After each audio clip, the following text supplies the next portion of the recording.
This investment committee to order, and we'll hope everybody got a chance to review the minutes from the April 5th meeting, and if so, we'll entertain a motion to approve. Thank you, Commissioner Allen. Second. Commissioner Bailey. All those in favor say aye. Aye. Opposed? Motion passed. Mr. Beatty, investment report. Thanks, sir. No, there's a long agenda. I'll be quick. We had one bid this month, and we broke the 2% mark. So barely, but we broke it. It's 1 basis point over 2%, and that was for 6 months. We did have a bid for 5 basis points more for a year, but the things are going up really pretty quickly. So in the 6 months, if you kind of look on the front, those shorter plays have done better for us. We've got some, in September and October when the market didn't look as promising, that are a little lower. But we did that, and we're up 16 basis points on our monthly liquid money. So that puts us at 1.9 on that money. What's it gonna end up increasing for the year if it stayed at that? Just a ballpark. Ms. Nolan has Oh, wait, you're asking like how much? how much more revenue. Revenue? Oh, you're gonna see it where we're showing. I mean, at the moment, I can't think of how much more, but We each took fund the- is getting, I mean, the ones that get interest, general fund, schools, and highway. Well, But anyway, they're all. It's several they're- thousand, yeah, several hundred thousand. Several hundred thousand, People yeah. don't realize how much money, income-wise, that Yeah. the county's lost since these interest rates have been at these historical lows. And I call them historical lows. They still are to me. I mean, Right. what I ended up paying on a house stove when I first got married. I wish I had something like that, Yeah. but that's a huge amount of revenue. Yeah, it's hundreds of thousands of dollars. And looks like probably a rate increase in June, and maybe at least one more by the end of the year. So, that's 50 basis points probably. I mean, nobody knows for sure, but, and that makes a lot of difference. That's about $18 a day per million invested. So, I mean, that's 7 days a week. I mean, so that makes quite a bit of difference. Just one comment, when these rates go up, that's good for our earnings. When we borrow money, the rates will go up. No, I understand. We want to borrow cheap and invest high. There you go. But they sort of move together. Just But make we- that your motto, okay? But to not get off in the weeds too much, but at this point, the short end of the curve where we invest is going up faster than the long end of the curve where we borrow. So at this point, while it is going up, there's a little bit it's a little bit to our advantage at this point, and we'll know more when we borrow, because obviously they do, but those 10 years and out are certainly not increasing the way the 2-year and under rates are increasing. So That's good. Any further Need a questions? motion to approve the investment Thank you, report? Commissioner Schaefer. Second. Commissioner Allen.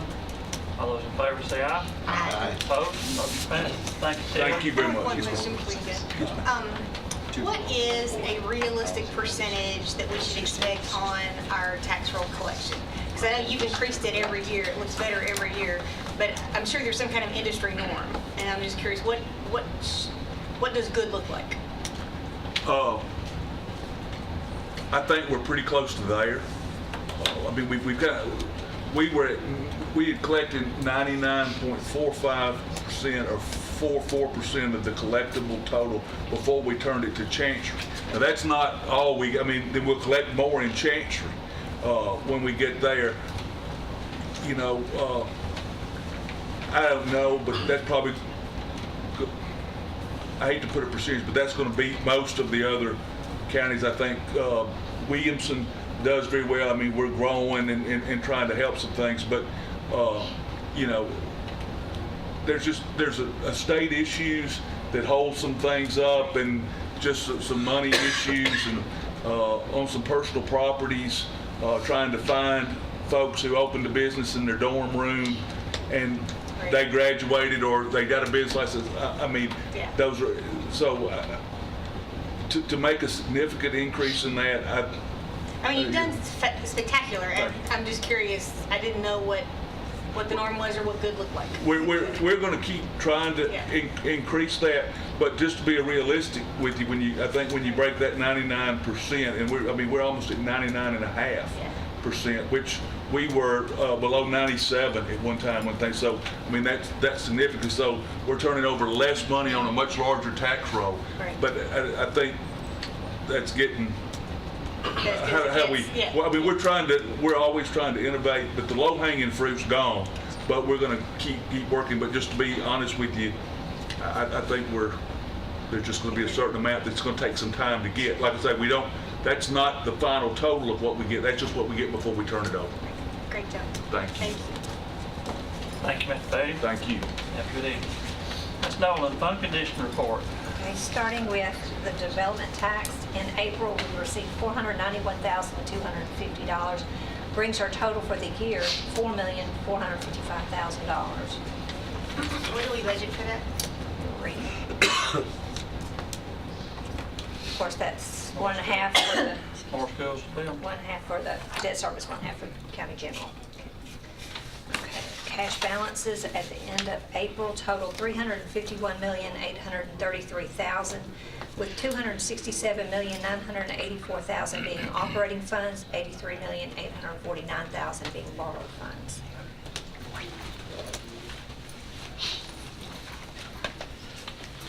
Rock Springs Elementary down there.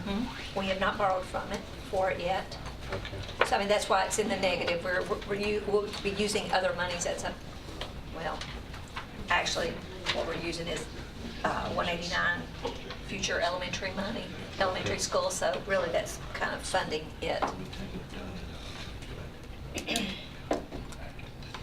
There's no- Before we go to revenue. Okay, I'll touch on some of the things that you asked about on the interest. I've reported several times, when you look in the total other local revenues, that's where interest is. And I've reported that one is, you compare that to the other 5 years, it's quite a bit higher of what our collections are compared to the other years. And that's where you're seeing that interest income coming in a lot better than what we had budgeted. And you'll see that in our estimates for next year, going into next year. So again, you'll see that I've highlighted all the ones that we've done 100%. The first line that we have property tax for the county, with all local taxes, we're at 99.25% collected. Really, on the property tax, the biggest money has come in at the end of April. I believe if you add that up, the overage against some of what we're not coming in on what we budgeted, property tax related, we still, combine it all together, we're 100% collected. So I guess my summary on this is that we will have revenue increases to our estimates, and that will help us into next year. And as we go through the budget process, the budget overview, we're going to talk more about that as well. Debt service, 100% collected on everything. Now that one, the interest really is coming in, because you think about, we borrowed quite a bit in the last 2 years, and 100% of the interest earnings on the borrowed money comes back to the debt service fund.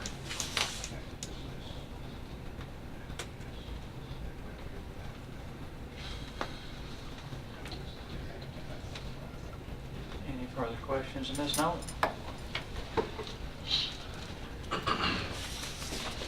Motion to approve the report. Thank you, Commissioner Bee. Second. Commissioner Ely, I believe. Got that by her. All those in favor say aye. Aye. Opposed? Motion passes. Paper risk management. Welcome, Melissa. How are you tonight? Well, how are y'all? Hi. I have quite a few things for y'all tonight. Sure the crowd wasn't happy to hear that. All right, so we'll start with our standard fund reporting. Within Fund 264, we, at the month of April, had a revenue of $7,169,148. Expenses came in at $6,643,944. The difference by month comes in at $525,204 compared to prior.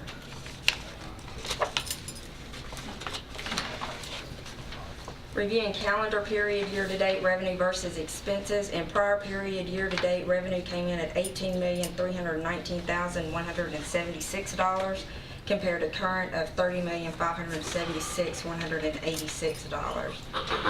Expenses in prior period from calendar period perspective came in at $16,382,028 compared to current calendar period year-to-date of $22,691,370.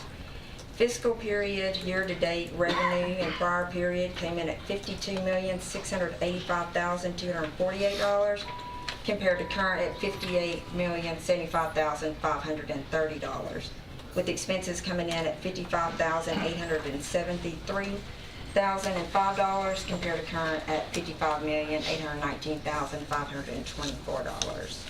Are those increases due to more employees being enrolled or rate increases or both? It could be multiple factors. It could be cost of care. It could be shifts in enrollment.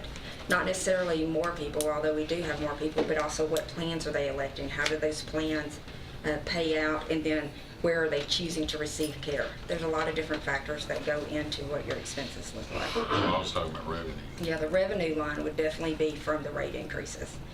Rate increases, rebates that we receive on the PBM side of it would also contribute to that. Thank you. You're welcome.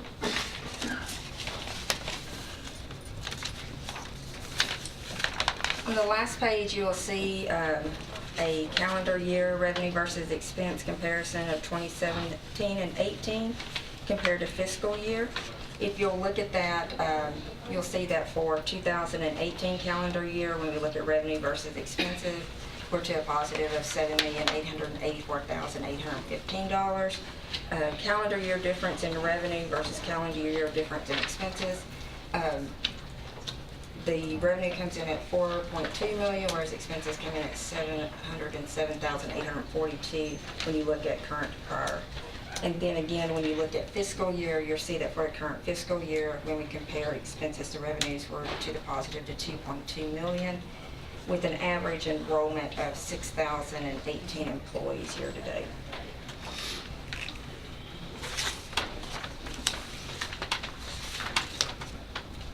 Motion to approve your dividends report.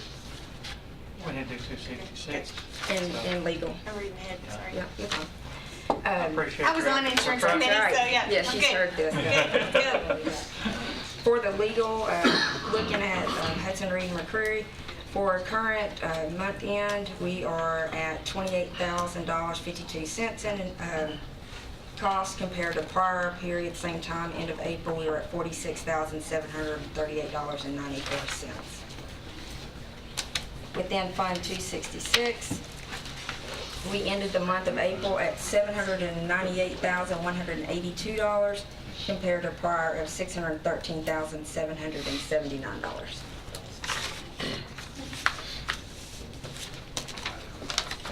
Now you ready? Yeah. Motion to approve is presented. Thank you, Commissioner Allen. Second. Commissioner Steve. All those in favor say aye. Aye. Opposed? Motion passes. Into the next step of it.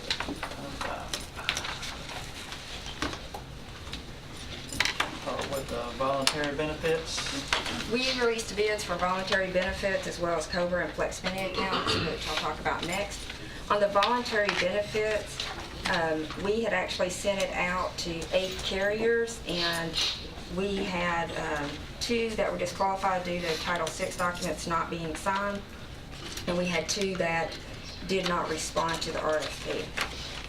Whenever we looked at the results from the bids, and we did both a financial comparison as well as a benefit comparison, For the critical illness with cancer, as well as the accident insurance, the recommendation was made to the Risk Management Committee to accept MetLife, and it was voted on unanimously.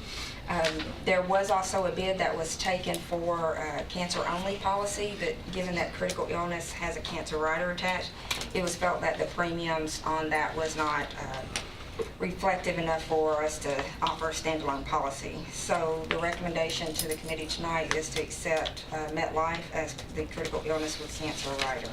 One of the benefits of MetLife was that they have a 3 times the benefit, which really is what topped them over. When you look at some of the other bids and the financials around that, you may question what really made MetLife be the one. They have a 3-time benefit, which means that if you have a $20,000 benefit and you have one of the qualifying conditions, they will pay out the $20,000. If you have a second diagnosis that's a covered condition come in, they'll pay out an additional $20,000, or if it is a prior condition which you've had and you have had it more than 12 months later, they'll pay out 50% of what that benefit was initially. Whereas with the others, once they paid out the max selection, the policy was canceled. So we felt like that this would be a better value for our employees. What are the wishes of the committee? Motion to approve the critical illness insurance. Thank you, Commissioner Schaefer. Second. Commissioner Allen, I believe. Any further questions or discussion on this part? That doesn't have anything, does that also cover accident?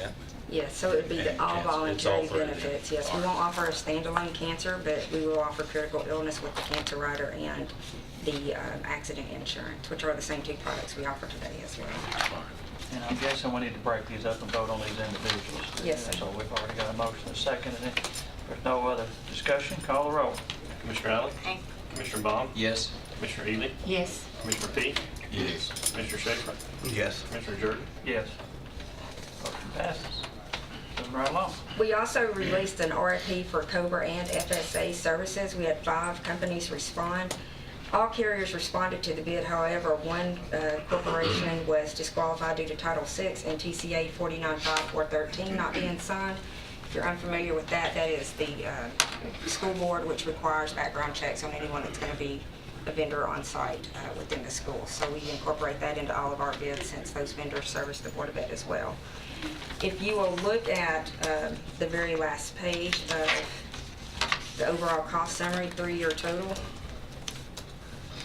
When we interviewed the top 2 companies and we looked at the programs that they had offered to us and the pricing around it, we actually decided to split vendors on the FSA and COBRA.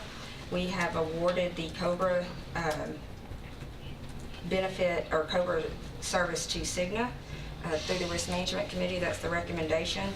And then on Benefits Connection, they were recommended to be the FSA vendor, and it passed unanimously as well. And you can see that our current 3-year admin fees come in at $92,035, whereas using Cigna and Benefits Connection will lower those admin fees to $47,621. So we realized quite a savings there. What wishes of the committee? Motion to approve is presented. Thank you, Commissioner Allen. Second. Commissioner Vaughn. Any further questions or discussion? Call the roll. Commissioner Allen? Aye. Commissioner Baum? Yes. Commissioner Ely? Yes. Commissioner Peak? Yes. Commissioner Schaefer? Yes. Commissioner Jordan? Yes. Stop loss. You'll see a stop-loss premium performance grid that was provided to you that shows performance from 2011 to 2017. If you read across, you'll see that in total premiums, we've paid $2,828,176. When you look down, you'll see the paid claims come in at $2,202,695. So that's all claims that exceeded our corridor, which was $750,000. That gives a paid loss ratio of 77.9%. Willis Towers Watson sees closer to 85 to 90% within their book of business. So one of the things that we did talk to them about was if we were at the proper corridor, and they said that at $750,000, they would recommend that we remain where we are currently and not decrease or increase that. The loss ratio for the past 5 years is only at 13%, which is extremely low, and benchmark average shows that we should be paying around $9.24 per employee per month during 2017. But you can see our current rate is $7.21, so we have a very good rate on stop loss. The next page shows the actual renewal that was provided to us. During the current fiscal year, our individual premium is $7.21. Remaining at the $750,000 pooling point, we have received an increase of 5.02% for a $7.57 individual premium per employee per month. That was the recommendation to the committee to accept that, and it was voted on unanimously.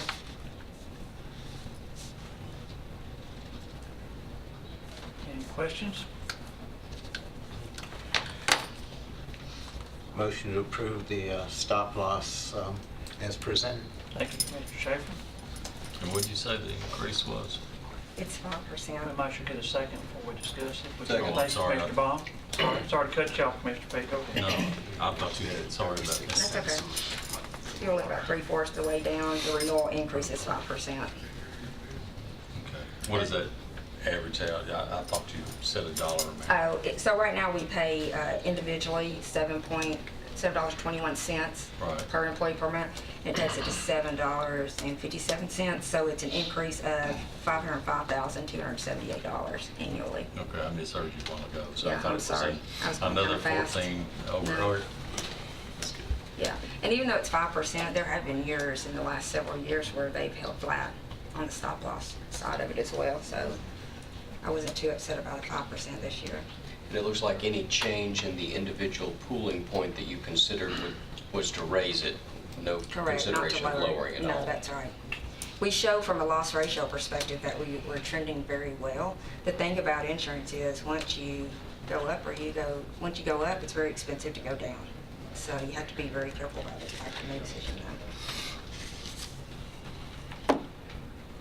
Any further questions or discussion? Call the roll. Commissioner Allen? Aye. Mr. Baum? Yes. Mr. Evans? Yes. Mr. P? Yes. Mr. Schaefer? Yes. Mr. Jordan? Yes. A resolution to clarify and amend certain provisions of employee benefits for community care, emergency communication district, and airport authority. So you have 3 resolutions in front of you. The airport authority has their first employee who's about to retire who's eligible for retiree insurance. And in those conversations with John Black, we both began looking at what does the document say.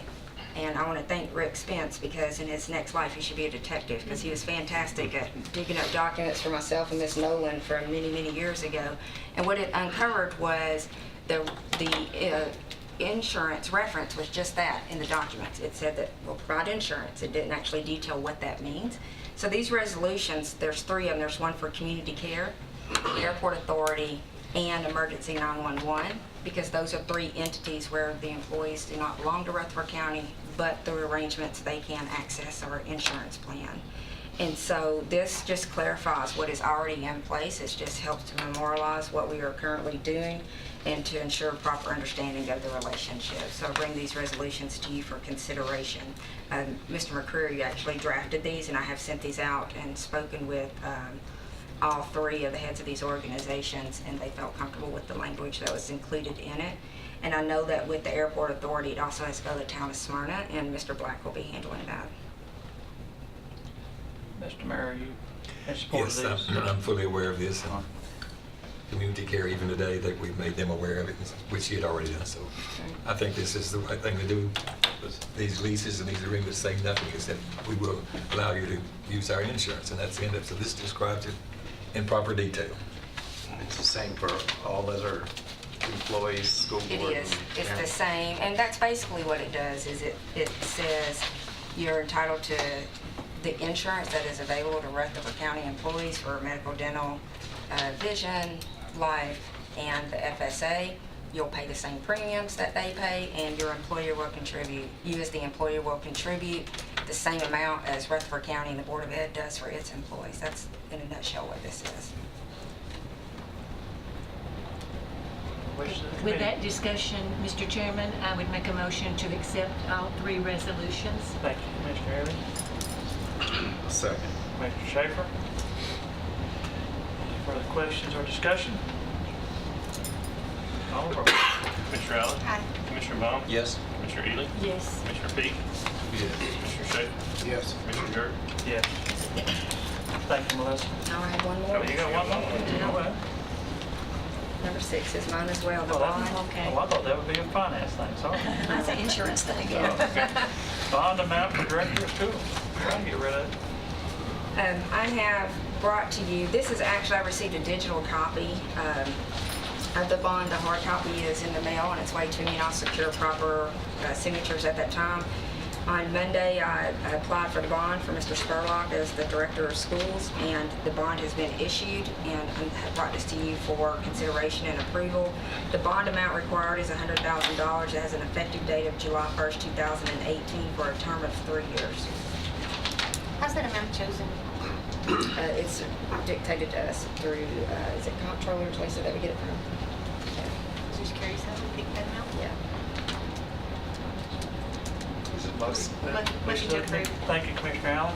Same, second. Commissioner But Schaefer.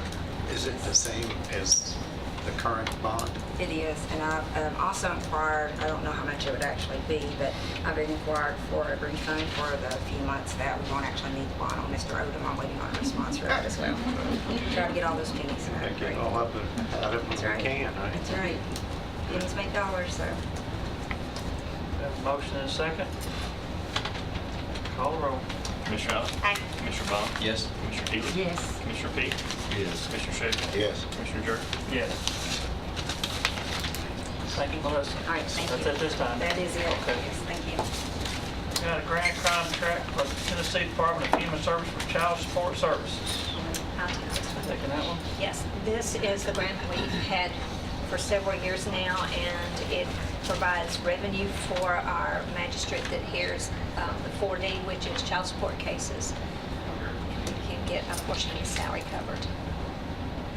Surprised, is these numbers we expected? Yes, they pay 66% of his salary. That is only the time that he's doing the 4D classes, 4D cases. These are the numbers we expected. Budgeted. Yes. Wishes of the committee. Motion to approve. Thank you, Commissioner Payne. Second. Commissioner Baum. Any questions or discussion? If not, call the roll. Commissioner Allen? Aye. Commissioner Baum? Yes. Commissioner Ely? Yes. Commissioner Peak? Yes. Commissioner Schaefer? Yes. Commissioner Dirk? Yes. My bad, just went crazy, I'm sorry. Gotta love technology. We got a general fund budget transfer for health department. Are you taking care of Ms. Garrett's tonight?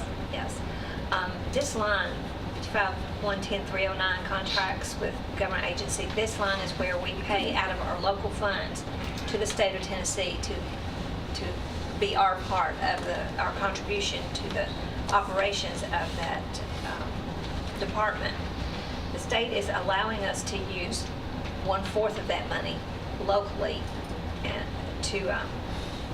they're going to improve their site. And the plan is to convert a few exam rooms into isolation rooms. The intent is to purchase filter machines to help with infectious control measures for the staff and visitors. 3,406 moving from contracts with government agencies to 599 other charges. We discussed this pretty thoroughly at Health and Ed, so if there's no questions, I'll make a motion to approve. Thank you, Commissioner Allen. Second. Commissioner Ely. What would it be used for otherwise? It goes to the state. It just goes straight to the state. Well, you think that health department is a state building, and so there's state funds that help pay for things, and federal funds, and then our local funds. So they're allowing us to use part of that local funds to do this reinvest, yeah.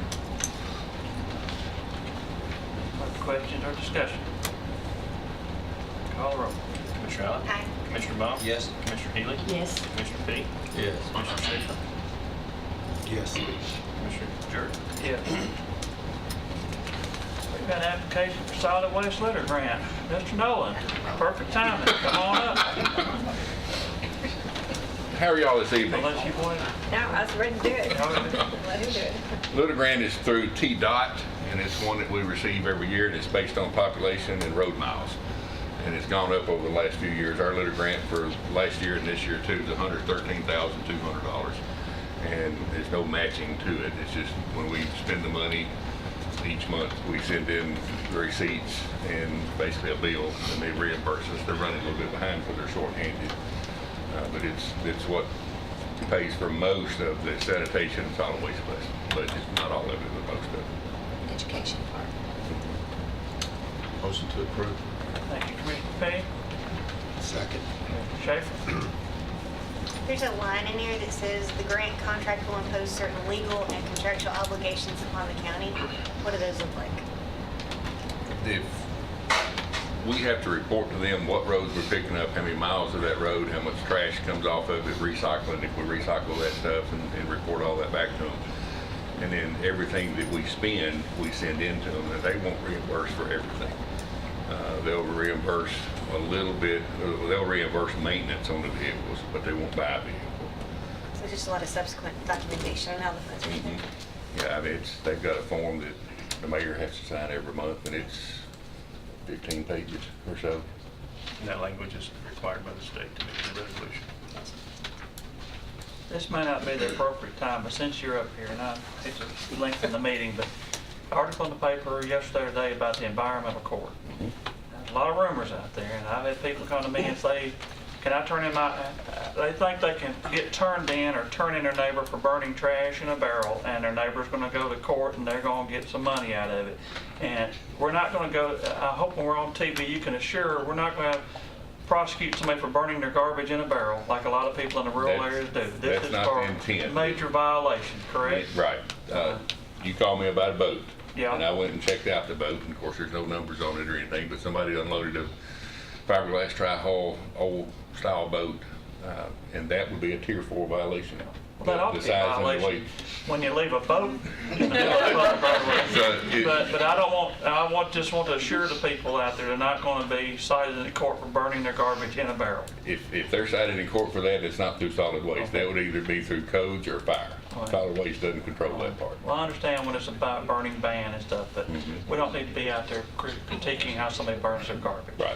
This is for major violation. Just wanted to, while you were here, and it was on my mind. Well, and somebody called the office and said there's something about the county's just trying to get fines. That's not what we're trying to do. We're trying to change the culture. Well, we do need to be able to prosecute that person that dumped that boat in my district, because they literally dumped a boat between 10 and 11 last Saturday morning on a public road. It's just sitting in the road. You know, and now the county's got to deal with it. That person needs to be prosecuted. And the litter crew can't pick it up Yeah. physically. So we're trying to get with the highway department, use their knuckle boom truck, which is broken down. The city of Murfreesboro said we can use theirs. Load it into an open top, haul it off. That's what we'll have to do. It's also the TVs and things like that that throw around. And the bags of trash that they're too lazy to go to a convenience center too. Well, what's happened in the past, since you brought it up, Will, I appreciate that. and this is speaking for the sheriff department. I'm sure hope Sheriff Fisher will speak up if I'm incorrect. We would actually have an officer go find that name in the trash, write a citation, go to court, and the judge would throw it out of court. They're not familiar enough with the laws and couldn't prove that you put it there even though your name's on it. You spent half a day with an officer waiting in court for nothing. So they don't want to write those citations anymore. So if we get an environmental court where those things can actually happen, then we can get some help. That close to right? That's very right. Well, I've gotten us off track, but I appreciate that clarification. And we have a motion and a second to approve the litter grant. If there's no further discussion, let's call the roll. Commissioner Allen? Aye. Commissioner Bond? Yes. Commissioner Ely? Yes. Commissioner Pete? Yes. Commissioner Schaefer? Yes. Commissioner Jerk? Yes. Stick around, Mac, you've got some more coming. Okay. Get too far. Got a general fund budget transfer for the sheriff's office. Welcome, Preble, how are you tonight? Good. Oh, pass that around. I did not blame but one. I don't know what I was thinking. Go ahead. The first, it's startling to look at, but I'd like to increase my 790, which is other equipment, by $134,000 from our food supply, because our bid or our contract's doing very well about feeding. And I want to buy this body scanner, which I did not think we were ever gonna be able to do. So Where will you put it? there is a room in booking that we're converting. It has to be a standalone room, and we have that. It's a booking cell 130 is where we're going to put it, and it's going to be walled in. It needs to be in a contained environment. Yeah. The reason is we've been looking at this for over a year, trying to find, and the first one we found was about $250,000.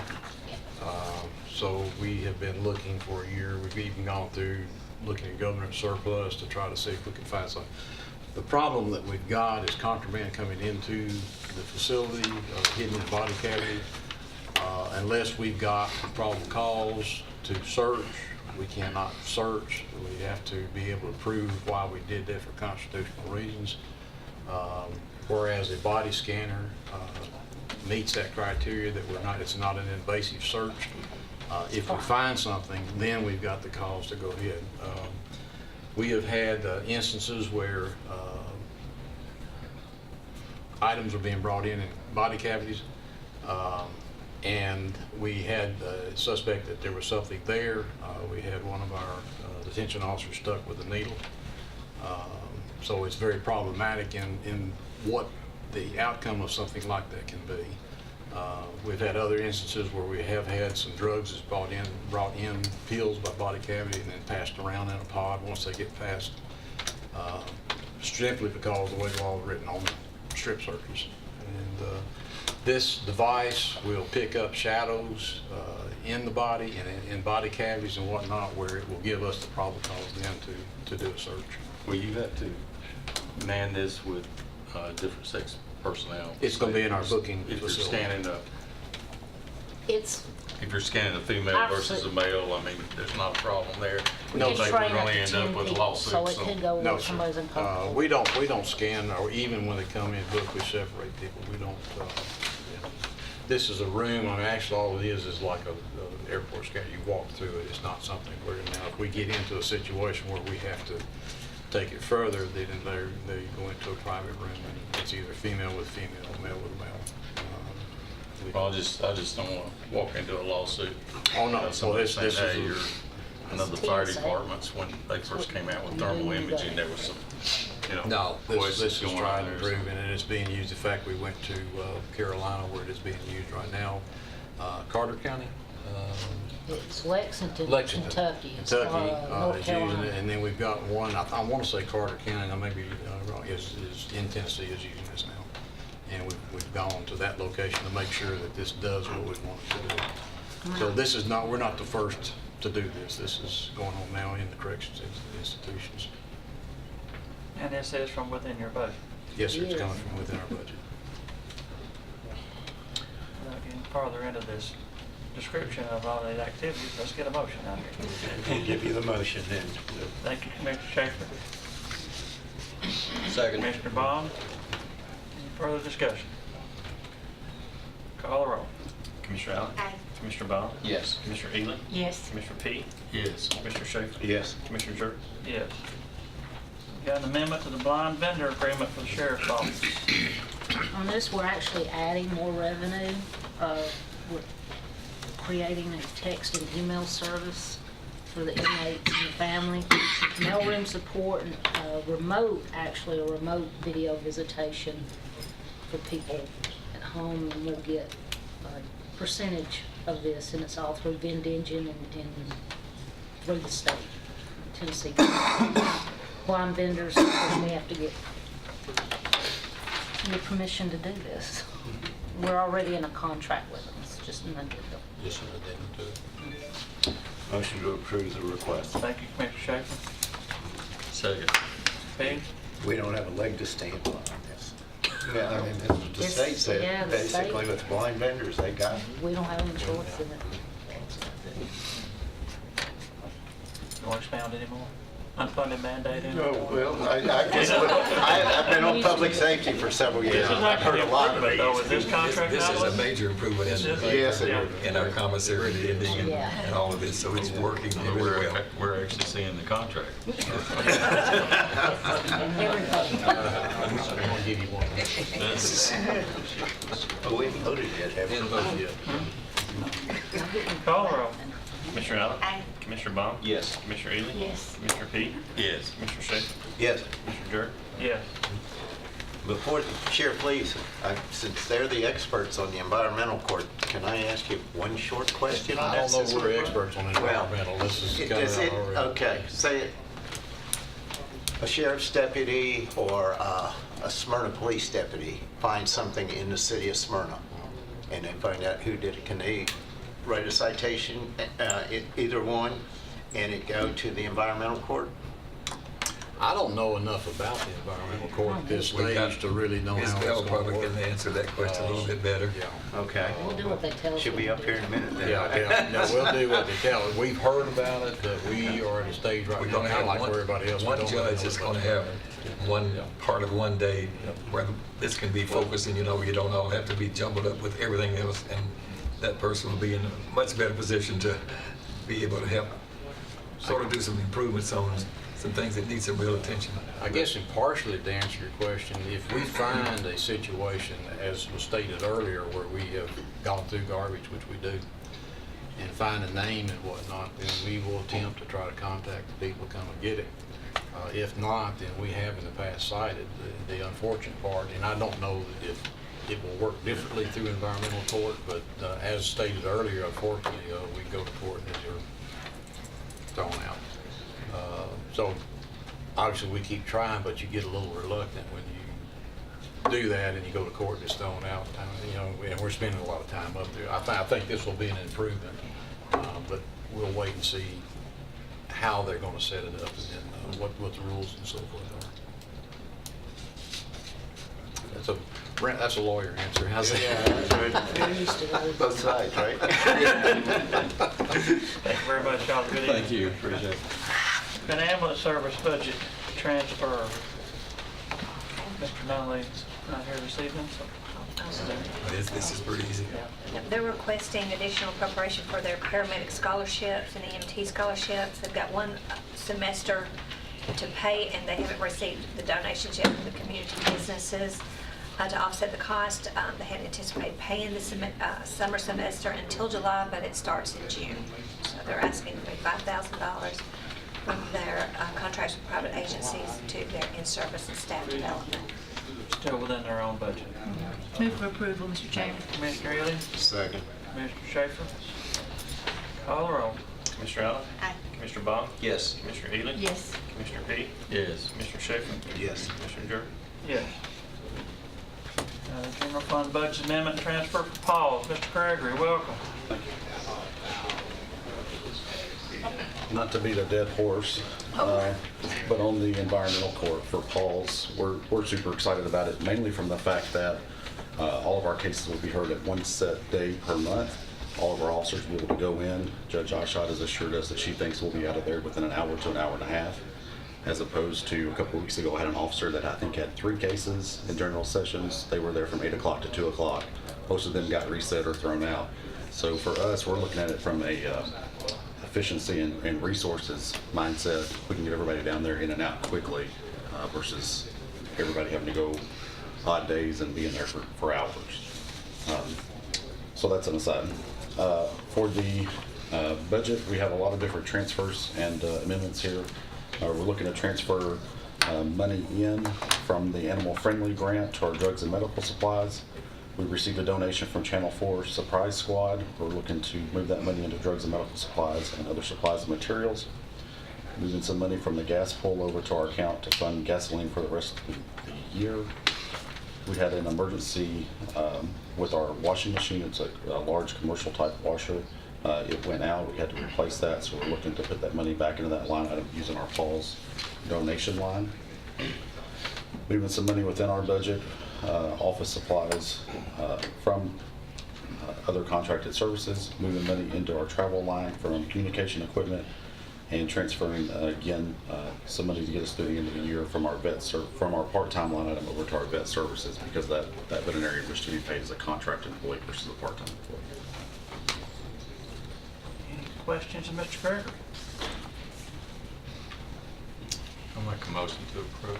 Thank you, Commissioner Payne. Mr. Schaefer? Any questions or discussion? I just wanted to say thanks for pulling these out of your budget wherever possible.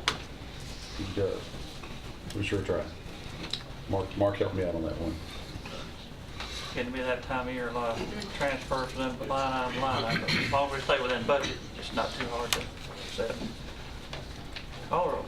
Commissioner Arnold? Aye. Commissioner Bond? Yes. Commissioner Ely? Yes. Commissioner Peak? Yes. Commissioner Schaefer? Yes. Commissioner Jordan? Yes. Got an application for Pet Smart grant for paws. Applied for around $35,000. If approved, it would be to add on some outdoor type kennels to our adoption area. Is matching or? No, sir. Motion to approve with signatures.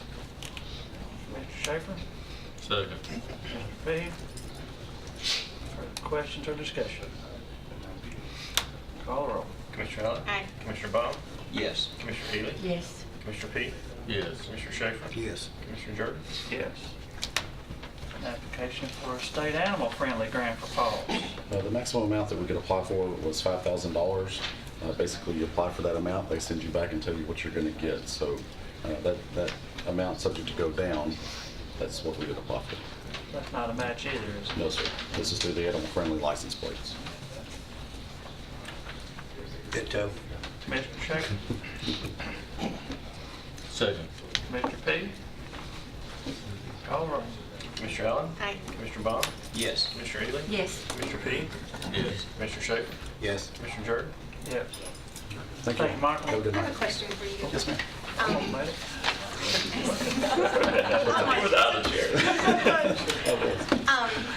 I have learned about a grant that's available for communities, $25,000 to either start or expand parks.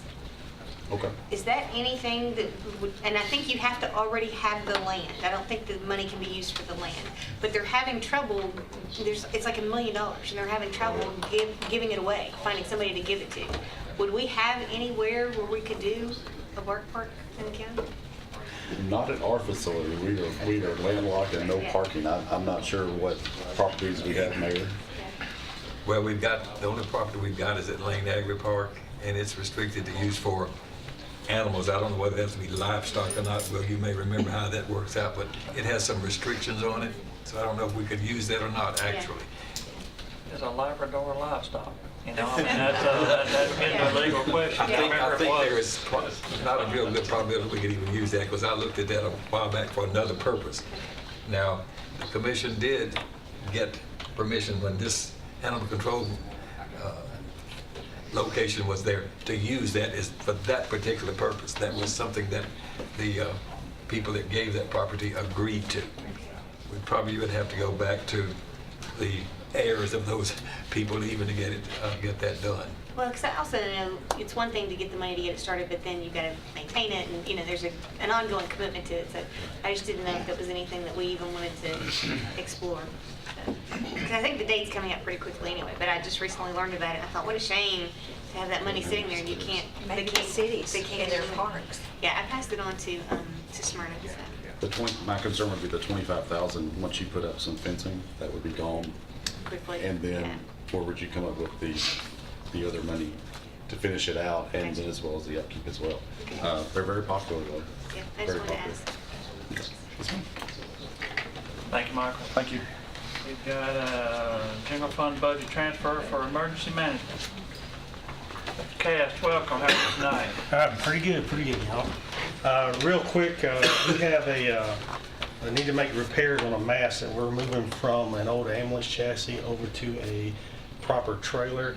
What it is just sight on wheels, a temporary communications tower that we've been trying to rebuild. And as we were moving it, we found some problems with it. and it's gonna run us $3,500 to fix it, which is better than the starting price of about $15,000 to buy a new one, which is what I wanted to do, but I figured, probably better to fix the one we got. So I had to transfer some money, or asking to transfer some money from communications equipment over to maintenance to make that repair. Make a motion to approve the request. I'll say. Second, Mr. P. Any questions or discussion? Call the roll. Commissioner Allen? Aye. Commissioner Baum? Yes. Commissioner Ely? Yes. Commissioner P? Yes. Commissioner Schaefer? Yes. Commissioner Jordan? Yes. Thank you. Thank you, TK. We got an application for second act grant for correctional workouts. Mr. Cope, welcome. Evening. How are you tonight? Doing well, how are y'all? The Department of Justice is going to award 6 recipients with up to $750,000, and that's going to be a no-match grant. So we're requesting permission to apply for that. If awarded, we'll be working in partnership with Volunteer, Behavioral Health, and Exchange Club Family Center to enhance our parenting program. Does this grant include hiring any additional county employees? It will not. Always scared of a grant that brings on a handful of employees and the grant goes away and you've got to So keep am paying I. people. So, the wishes of the committee. Make a motion to approve the Thank you, Commissioner Payne. to make the application. Second. Commissioner Allen. Any further questions or discussion? It's only 40 pages for us to read right here, 30 seconds. Well, just to break it down, make it in layman terms, it's going to basically take what our parenting program is now and then kick it up about 10 notches. So it's going to be bringing parents and their children face to face more often than what they're doing now, which is usually by phone call or when they graduate or from one of the programs. So we'll be doing regular supervised visitations through counselors, and extra programming. We can help a child that's in a tough situation a little better than we can. Well, what we found is that 80% of incarcerated, 80% of children who are have incarcerated parents will eventually come through the system also. So we're doing all that we can to work on the system as it is. We need to start looking toward the future too. So. Absolutely. We have a motion and a second. Call the roll. Commissioner Allen? Commissioner Baum? Yes. Commissioner Ely? Yes. Commissioner P? Yes. Commissioner Schaefer? Yes. Commissioner Jordan? Yes. Thank you, Mr. Cole. Thank you all. Got a general fund budget amendment for planning and building codes.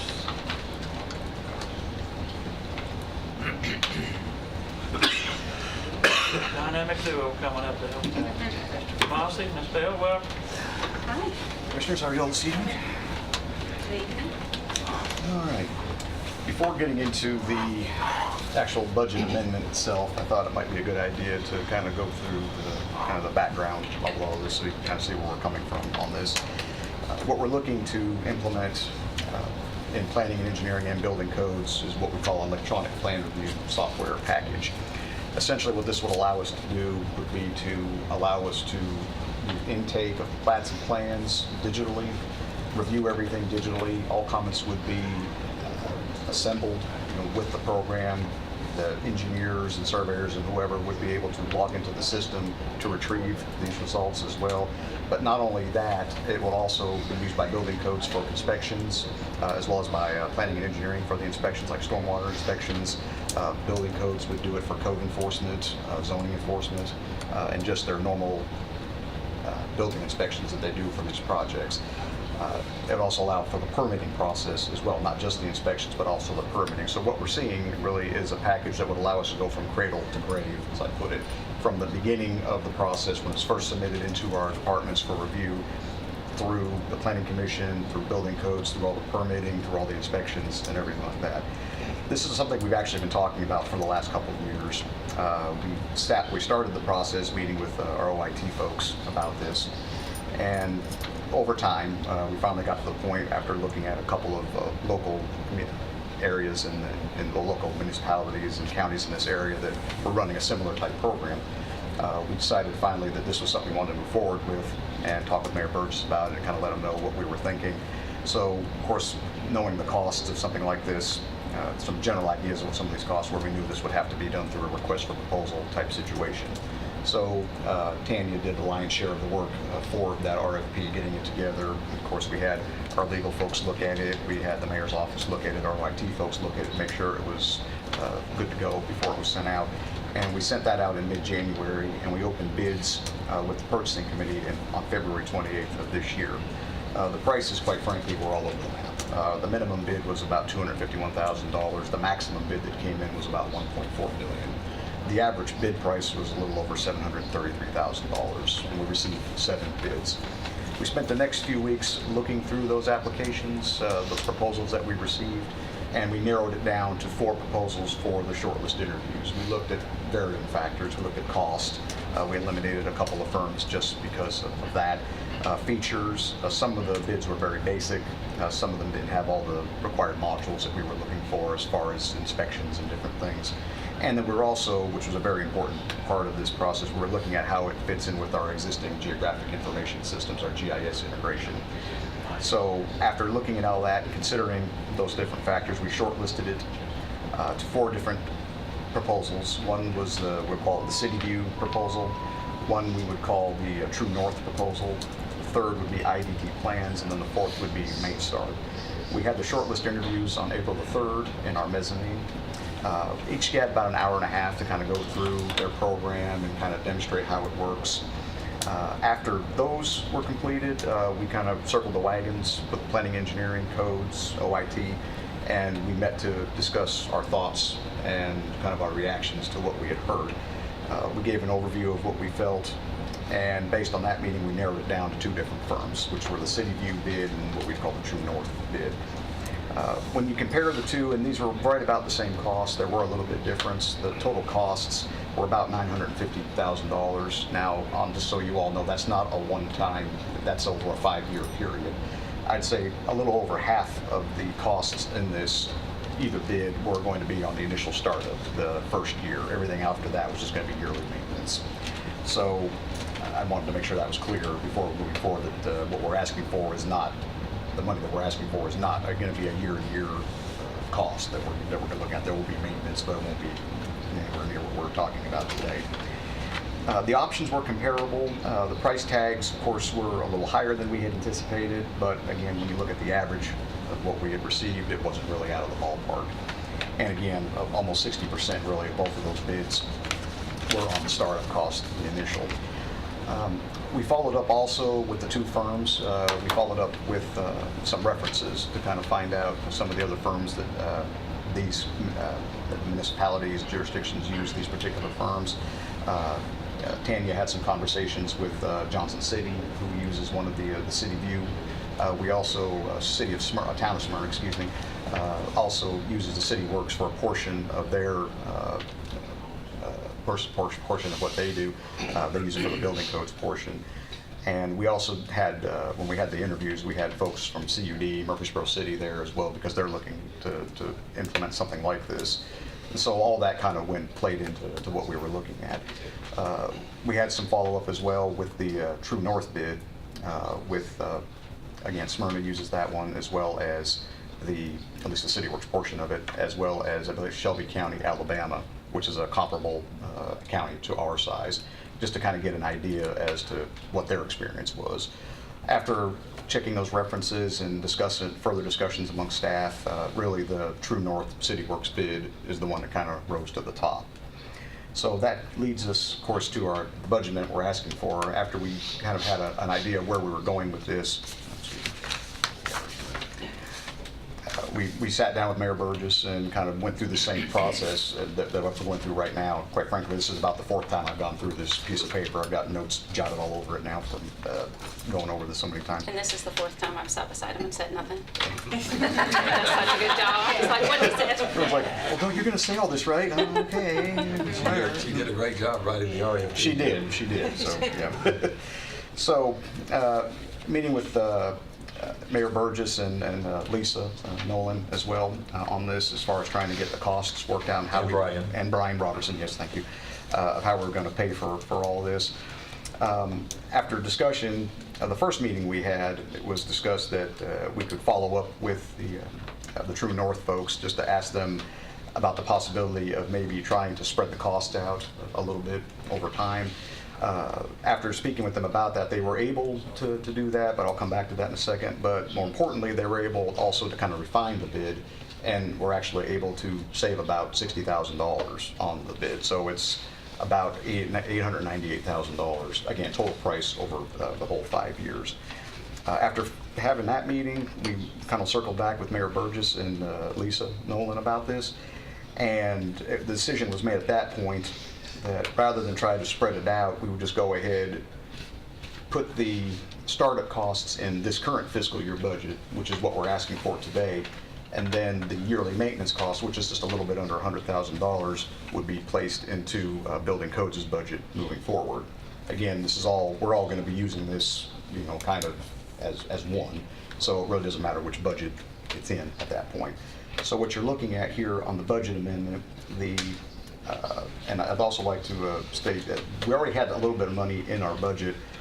We really weren't sure what kind of bid prices we were going to get back, but we knew we had to start somewhere, so we started budgeting a little bit of money for some startup costs for this. So in planning's budget, we already had about $75,000 in there. Building Codes also had about $25,000 in their budget currently. And OIT, they had some extra money in a budget item for a flyover, but they didn't use all that money.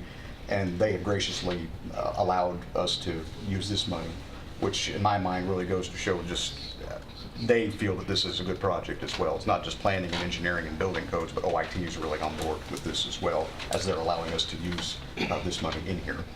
But you can see what we're proposing to do is all that money is shifting it into our budget, planning and engineering, along with about $332,500 of the revenue in the development tax, which is coming in right now over budget.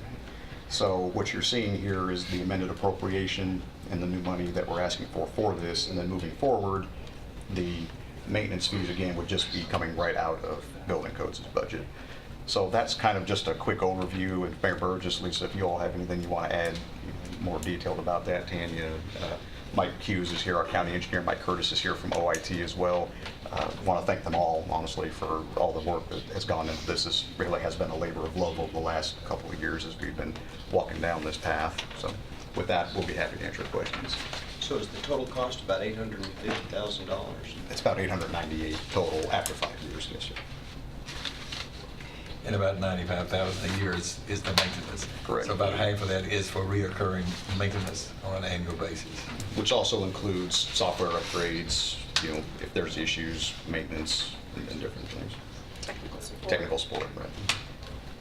We're getting ready to look at, or I guess have a budget preview for what we might have in the way of revenue and expenses next year.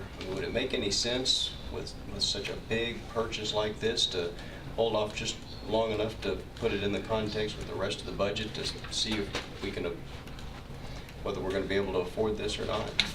And compare it to other software needs, I'm sure that in just a few minutes we're going to be hearing about other departments that are going to want to buy software.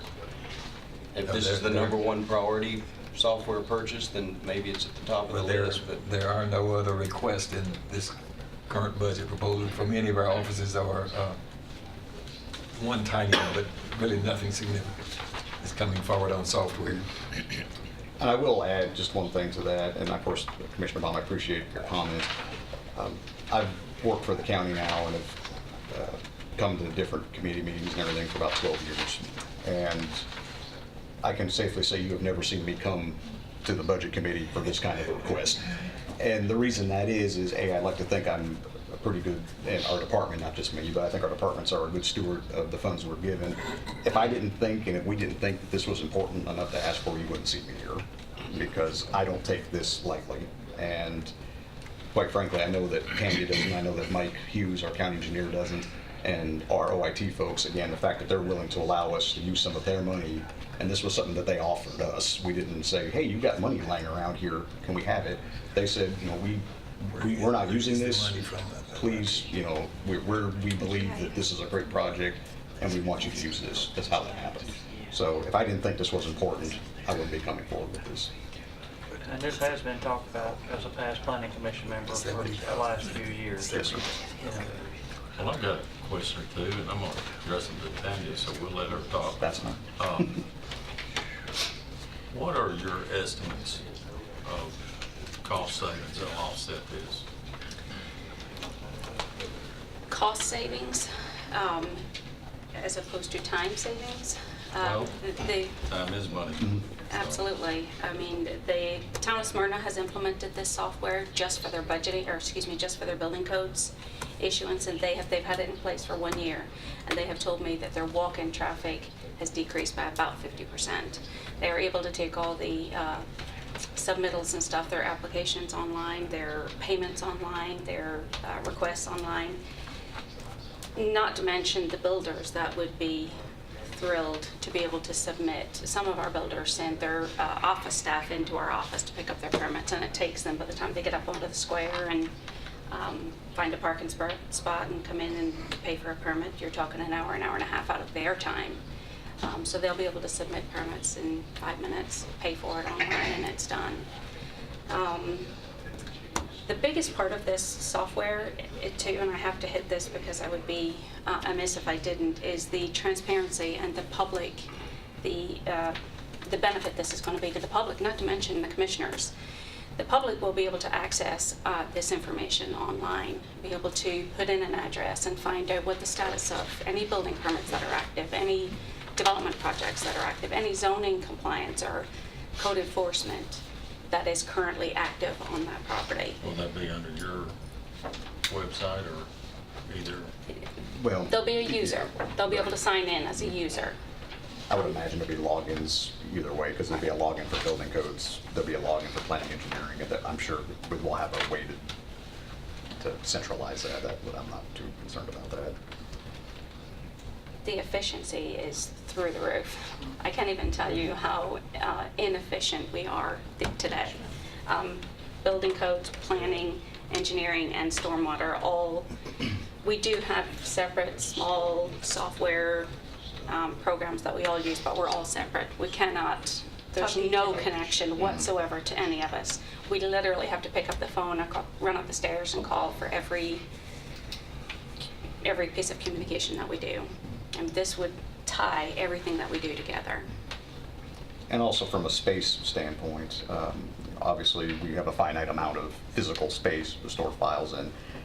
I don't think we'll ever get to the point that will be a completely paperless office. I just don't think that's possible for what we do in planning and engineering. But if it can reduce it even by half, that's an improvement, and that's just that much longer that we would have to have storage space for things, plans, what have you. Well, and I think the other piece that's really important to discuss too is just the volume of work that's coming through. I mean, right now the market is running wide open, and we know there doesn't seem to be any immediate slowdown happening in that.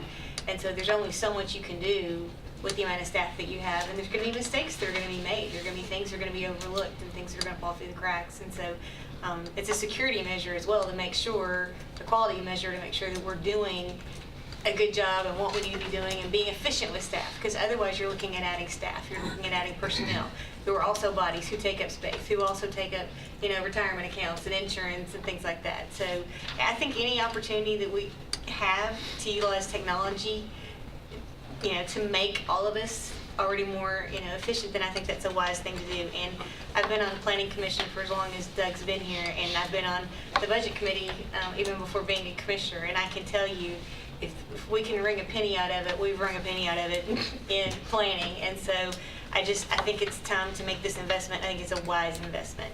And I appreciate all the due diligence that you've done in terms of bringing collectively everyone on board, including the utilities. I mean, that's great insight on your part to make sure that this is a really comprehensive approach and a good long-term approach to how we're going to manage our planning. So thank you for doing that. Thank you. I will point out one thing. Of course, you won't see the detail of this, but in expectation, hopefully, of this being approved here, they've agreed with my recommendations to substantially reduce their request in their budget, especially with the vehicles in one position. So you're going to see a status quo budget recommendation, which will hopefully accommodate some of these additional costs, which is fairly significant. Was that in codes or? Both of them. A couple of vehicles here, a vehicle in codes, and a position in codes is not included in the recommendation. And being involved in some of the preliminary talks, while this isn't going to send any employees home, it's going to push back any future hires to some extent because of the efficiency. And I know you guys are struggling to keep your head above water with the amount of developments going on at this point in time, you know, and with the building code also getting everything done. We will point out that codes is, I don't know if you're back to the staffing that we had before this severe recession, but you're about back there, not quite. No, we're still like 2. Still 2 people less than they had years ago. In any event, the volume of their work has certainly increased. She has about $200,000 plus a year that she's generating in revenue greater than expenses. And the point I will make, to your point, is, you know, what about next year? When I pulled this together, I'll give you a preview of the budget for next year. The mayor has worked hard and has recommended a budget that is within policy and will not require a tax increase for the general fund. When you look at this amendment, we're using the money that has been budgeted for the current year, and we start looking at next year's with what is our fund balance today, our budgeted fund balance, considering that we every dollar that we only get the dollars that we say we're going to get in revenue and spend every penny out. So this is considered in it. When I look at development tax, that's where I think that you look at and say, okay, we did not anticipate, we did not budget for this. We budgeted conservatively. You've already seen the money has come in, and so the question I had to the mayor, where does this, in the list of priorities of money coming in extra, where does this fall? And I believe with him and everybody signing, this was the largest priority. The last question I've got on this, and I think Brian's already answered it by offering money, but, you know, I've still got a bad taste in my mouth over software purchases. And, you know, we came up with some ideas on how to prevent that. I just want to know and have some reassurance here. Has Brian's office or a committee looked over this particular software with a fine-tooth comb? And I'm not going to have, that's who I wanted to see nod back in the corner back there. So I appreciate that. That's the main thought that I've got. I mean, we've all got good intentions here, but, you know, I want to see some proof on these. It's too much money. And I will say that when Brian Roberts and I first talked about this, it wasn't long after that situation that you're referring to. And one of the first things I said to him when we were talking was, I don't want this to become what that became. And we both were in complete agreement with that. So that's why we had them involved on this from the front end. Well, one thing else, I appreciate the way you presented this budget, showing the $800-something thousand, when actually the initial cost of just the software is around $400. You know, you went ahead and put in all the costs there, and I appreciate you doing that. So, thank you for the way you presented it. Yeah. There have been times in my 16 years, somebody would have put in a smaller part the next year and say, we're already in this, we have to continue. So there wasn't a major switch or anything like that. Well, another thing is they looked at other entities, counties and cities that use portions of this because it's so big that they don't, and they're happy with what they've gotten from the companies. And we didn't have that in the other time that we were speaking of. And I believe also that there's information the assessor's office gets from codes that they over time. And that's why if you can just pull it up on a computer or something, it's there instead of Yeah, you know, it's like when you head to your heart, it's a long way from 319 North Maple to the square. When you can't find a parking place anywhere down here, seriously. Well, I'm like Rhonda from having served on planning, and just remembering the reams and the reams of plans. You know, they might be that thick if we're talking The size of something this table, yeah. the size of this table, and the amount of money just for that paperwork that we can save is just amazing. So, not to mention the time and hours that it takes to generate that stuff. Not that we won't still be generating a lot of those, but we've got to do something. And this is very minor, but I'm going to go ahead and mention it anyway. We do a monthly report for the Public Works Department at the end of every month, and Misty in my office prepares our report, and it takes her about 2.5 hours every month to gather these numbers together and add them up and put them in a report. And this software is going to allow us to literally pull any information that we input into the system in any form, fashion, within seconds. Just the efficiency of it is going to be. Is that the same way for your lot count, Doug? It will You be. do your lot count. Right, that's pretty manually, much so- all manually. The reports I get from building codes, I use that to keep up with the database that we created several years back. That's the number of lots that are available and approved. Correct. and- Now, it'll be a kind of a work in progress as far as, because we don't plan on retroactively putting No, stuff no. in. We'll just start at one point and start moving forward. So Right. the reports will, they'll become richer with data over Right. time. So, there'll probably be a little bit of both, Transition. this one and then going to the other one. But ultimately, the functionality that this software provides and the customizable reports that we can create, I mean, we'll be able to really give you all kinds of information that it would be difficult for us to do right now based on what we have. What he said. What do we wish to the committee? If there's no more questions, I'd like to enthusiastically make a motion that we approve as presented. Thank you, Commissioner Allen. Second. Commissioner Schaefer. Any further questions or discussion? Big number, I'm giving everybody a second. Call the roll. Commissioner Allen? Aye. Commissioner Baum? Yes. Commissioner Ely? Yes. Commissioner P? Yes. Commissioner Schaefer? Yes. Commissioner Jordan? Yes. Thank you. General fund budget transfer for building codes. Yeah. It's very minor, but I. You can do all the talking. Thank you, Doug. Thank you all. Appreciate it. Be prepared to repeat everything you said at next Thursday's meeting. That's right. I just want to request a budget transfer from line item 399, other contracted services for gasoline in 425, just to see us through the end of the year. Of $2,000, sorry. Motion to approve. I'll second it. That much lower than the last one. Heck, yeah. Can I answer anybody's questions on the environmental court before I leave? Anybody have any questions? Let's get a vote on this first. Oh, okay, sorry. Call the roll. Commissioner Allen? Aye. Commissioner Baum? Yes. Commissioner Ely? Yes. Commissioner P? Yes. Commissioner Schaefer? Yes. Commissioner Jordan? Yes. Okay, now feel free to ask questions Well, about that's the environmental. same one I asked earlier that got referred to Ms. Bell. And that's just anywhere in the county can bring something to this environmental court. No, this is just on the unincorporated areas of Rutherford County. For right now, now Judge Eichscheid might decide differently, but for the beginning, for commencement, it's just going to be the departments. I think we need to work on it because, well, the general sessions judge is part of the whole county. Right, So for right even now. though she's doing this. I Right, she's understand. just set aside a half a day once a month to do this, and that may expand, and she knows that, so that I don't may be know, open to be.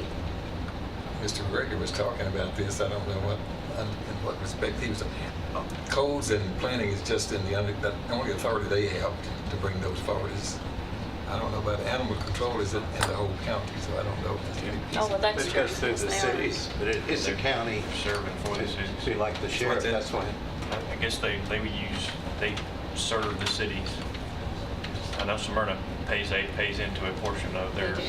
budget. so- Animal services, Yeah, they do, not Laverne us. Yeah, it's the animal services. We're building codes that doesn't We don't, govern we just inside do the the city, but unincorporated. If our environmental court is a success, we could always invite City of Murfreesboro or Smyrna to participate and then that could all flow together. Right, well, They the would City take of baby Murfreesboro steps, but- does have their own environmental court.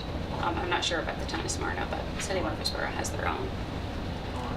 quick question for you. Let's say somebody's in clear violation. Who now decides what amount of fine that they get, or if they're fined, or if they get a slap on the wrist? Who makes those decisions? Ultimately, now? that's going to be the judge. I mean, I'm talking about right now.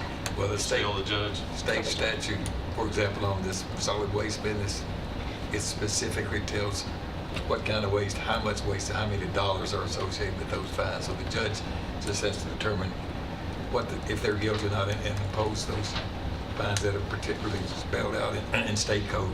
Well, the reason I asked that, I know a person that contacted me, one of my constituents, that had an old house demolished and hired a person to carry it off to the landfill. And she paid him and had a contract, thankfully, because they dumped it on somebody's property like Will was talking about with their boat.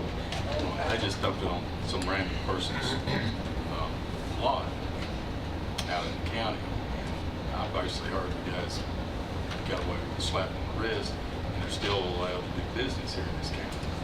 Personally, I have a problem with that. But Was this the mover, the person guy that trying to did haul it off? that had the contract to haul it to the dump, and what they did, they saved the money that they would have had to at the dump site to pay. And it was found by a letter that one of the sheriff's deputies, I'm sure, dug through that and found it. Of course, this person was very unhappy. How long ago was it? I'm not sure, but it was at least 5 years. As a property owner in the county, it's not uncommon to find a pile of shingles or something on your property.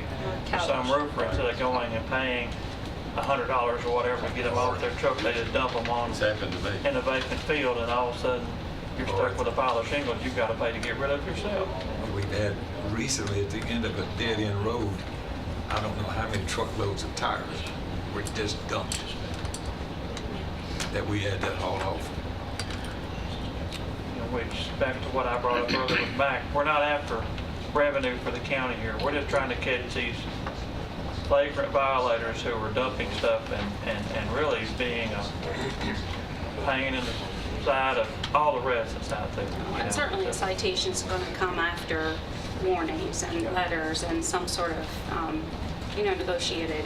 We're going to try and help them get it sorted out before we ever set them to court. So if somebody's grandmother, as I said earlier, is burning Absolutely. garbage in their barrel, that's not who we're after. We're after that person dumping that house debris or that Couches load of and tires or drainage ditches. television sets or whatever.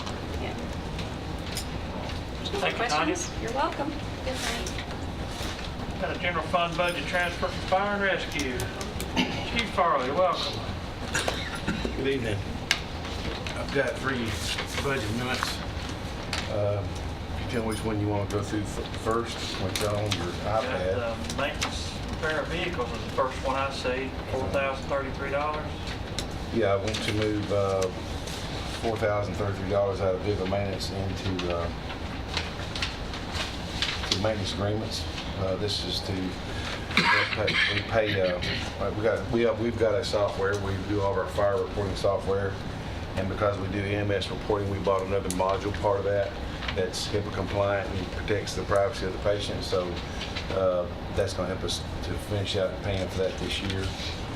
And you want to go through all We'll do of them them. all at once, if there's no objections, man, the committee members. And then the next one is I want to move $14,000 out of salary and wages to $7,000 to part-time and $7,000 to overtime.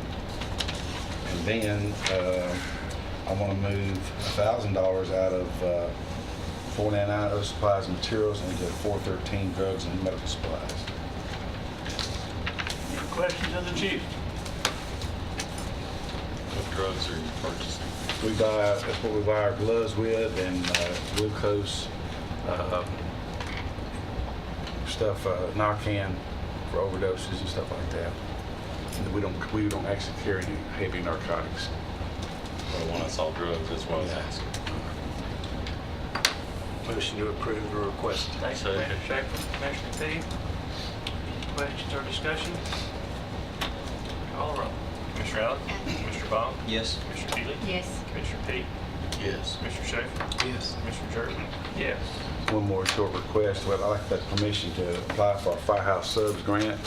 It's at no match, And basically, what we put in for, we're gonna put in for a four-wheel all-terrain vehicle because it gives us access to the greenways for people with patients who may be down, or we've had to go back there off Walter Hill to do some swiftwater rescues. And actually, if we receive the grant, then they pay the vendor themselves, so the money doesn't actually come through the county financial system. But I still want y'all to be aware of it. How much? Probably 20,000.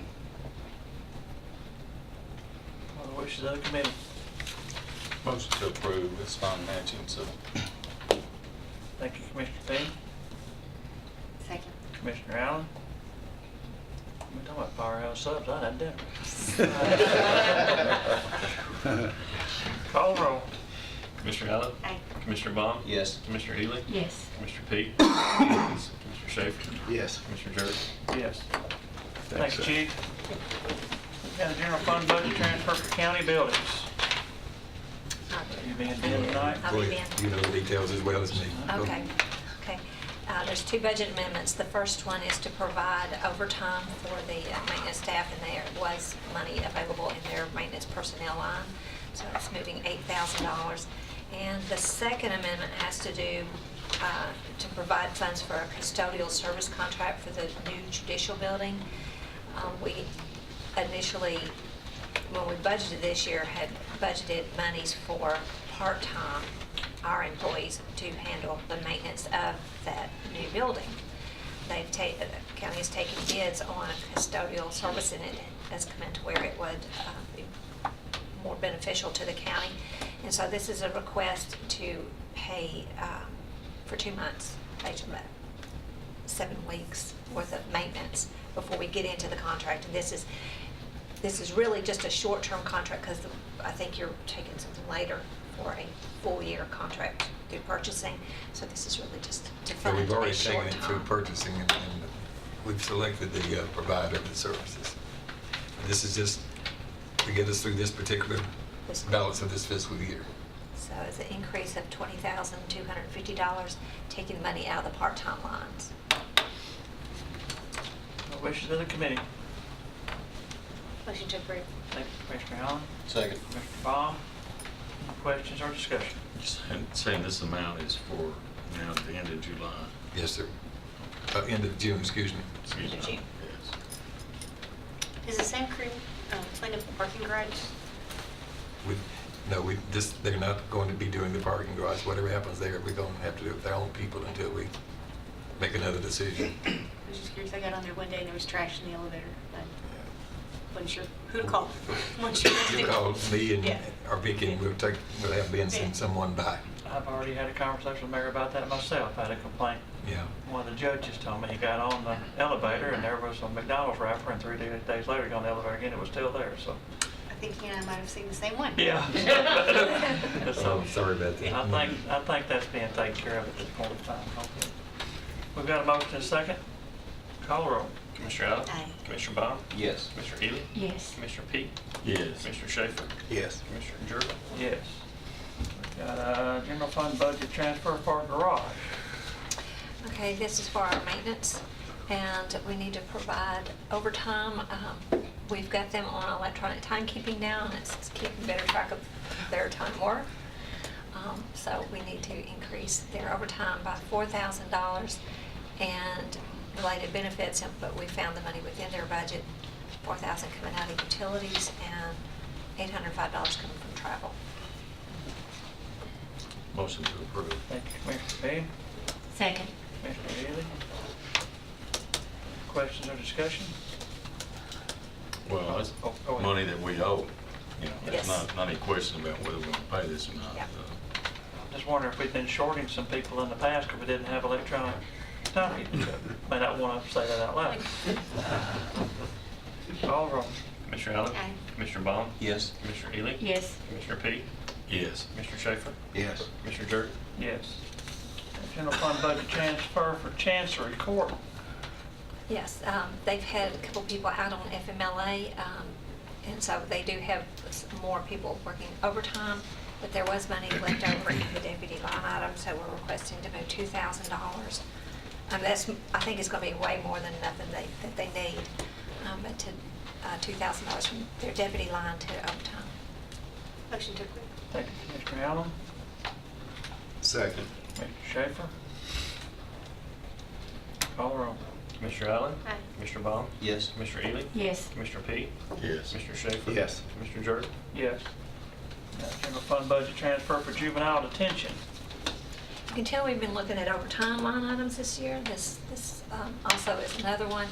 There is sufficient funds though in their sergeants, guards, and attendants to move into their overtime, $17,000. Motion to approve the request. Thank you, Commissioner Schaefer. Second. Commissioner P. Questions? Well, the reason we've got this much overtime, I assume, is because we're missing personnel, or we wouldn't have this money to pull from, so, One or the other. yeah. Call the roll. Commissioner Allen? Aye. Commissioner Baum? Yes. Commissioner Ely? Yes. Commissioner Peak? Yes. Commissioner Schaefer? Yes. Commissioner Jordan? Yes. Solid waste budget amendment and transfers. Welcome back, Mac. Thank you. It's that time of year where you have to start moving some money around. You want to do them all at one time or stop, please? Keep going if somebody stops you. First budget amendment is moving money for vehicles from the convenience center budget to the litter crew budget. We're trying to buy a new litter crew trailer, and it's costing a little more than we thought it was going to, but we had the money in the other budget, so it's just moving from one budget, same line item, to the other budget. Second one is for gas. For the gasoline has gone up, so we need $1,200. We think to get through the end of the year, we're taking that gasoline out of the landfill line item. And then the rest of them are within the same budgets. Convenience center budget, we're taking money out of advertising and moving it into communications. And for repair and maintenance of vehicles, and for diesel fuel and for tires, we're taking money out of asphalt to fund those. And utilities, we're taking it out of fencing. And for the other contracted services is for the other waste collection services. Our recycler is charging us more processing fees, so we're taking that money out of site development within that same budget.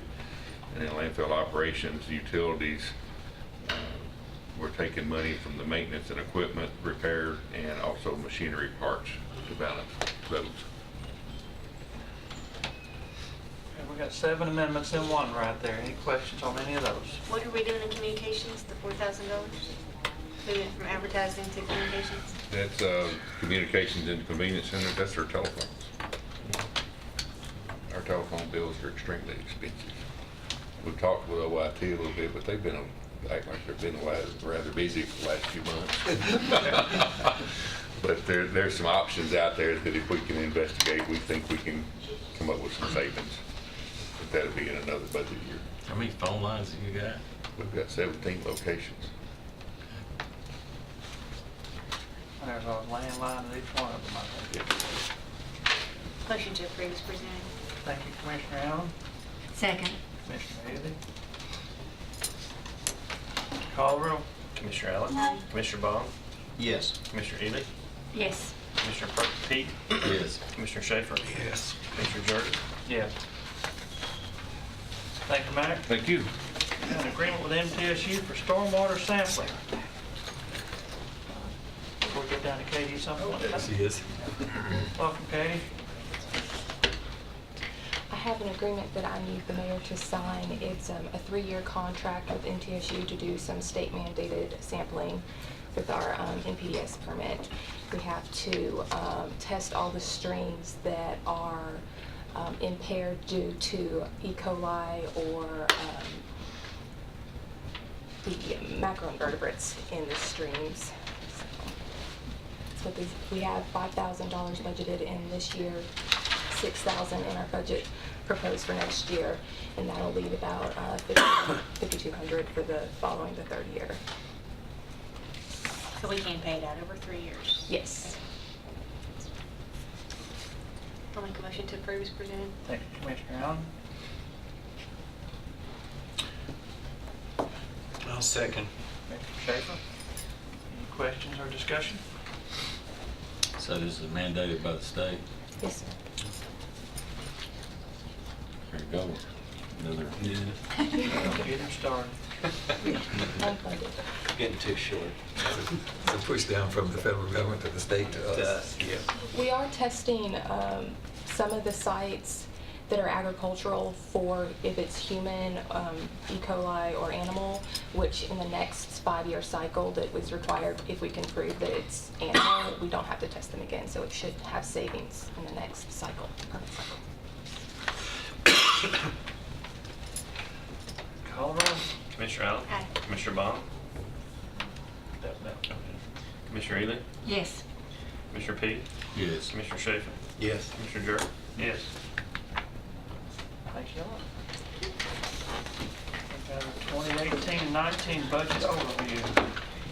You ready? Yeah. We're not gonna go over that whole book. We're going to the whole. Going to the whole book tonight. Shirley left at the perfect time.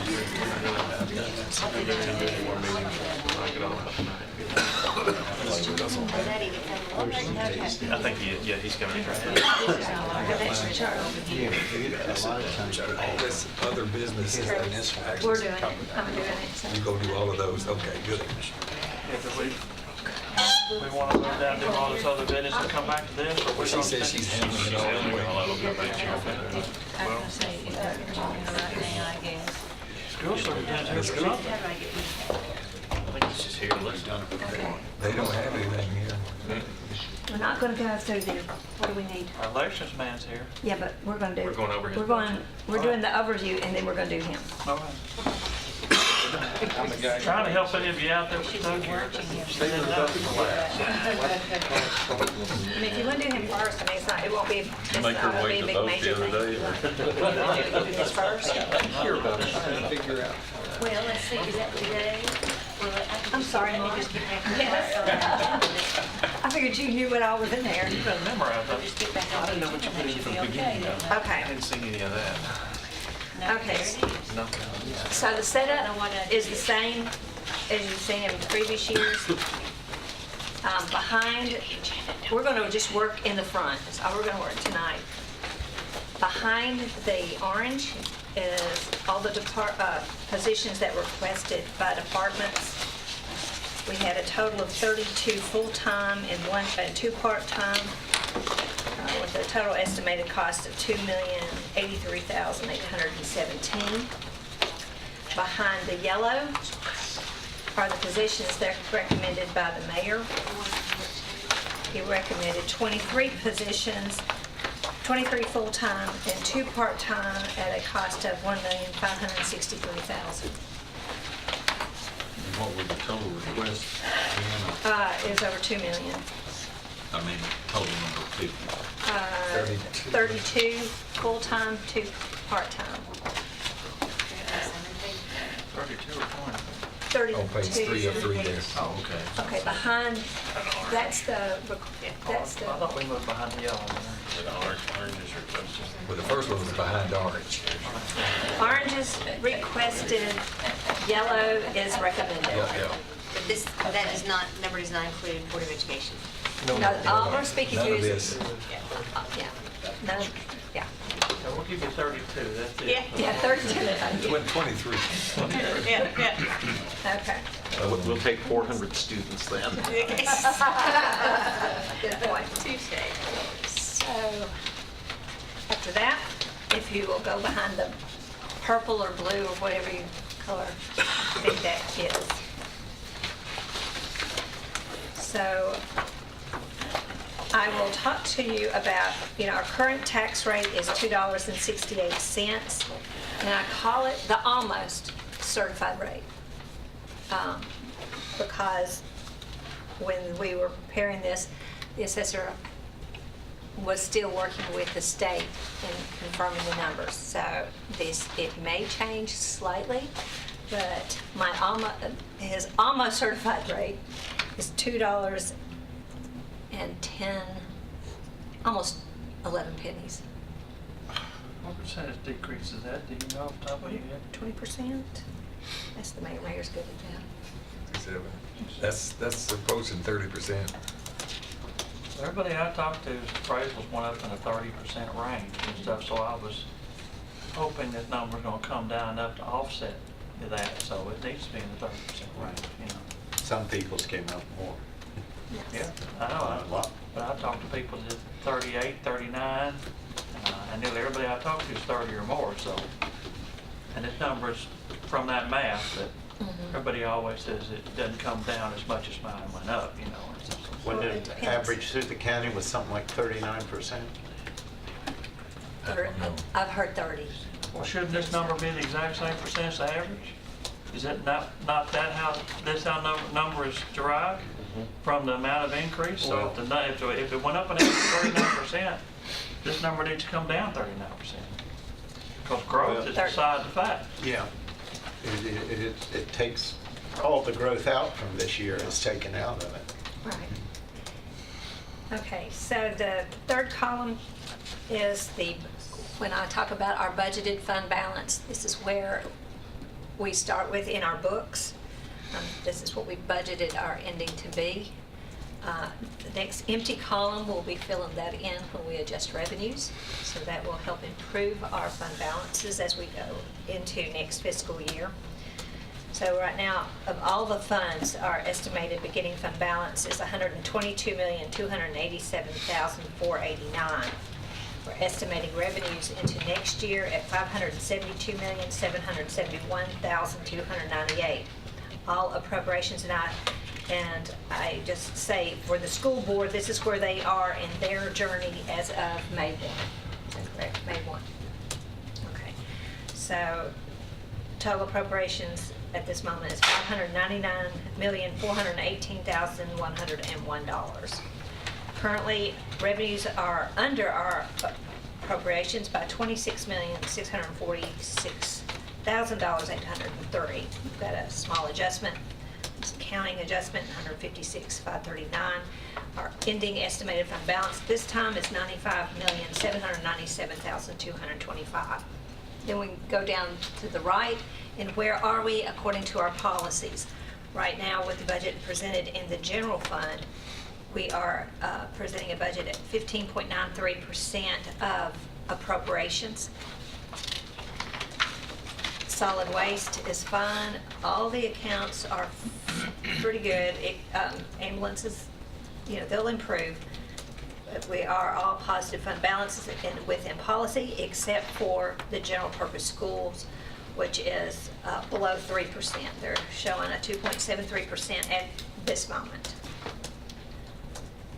Debt service looks good at 85.2%.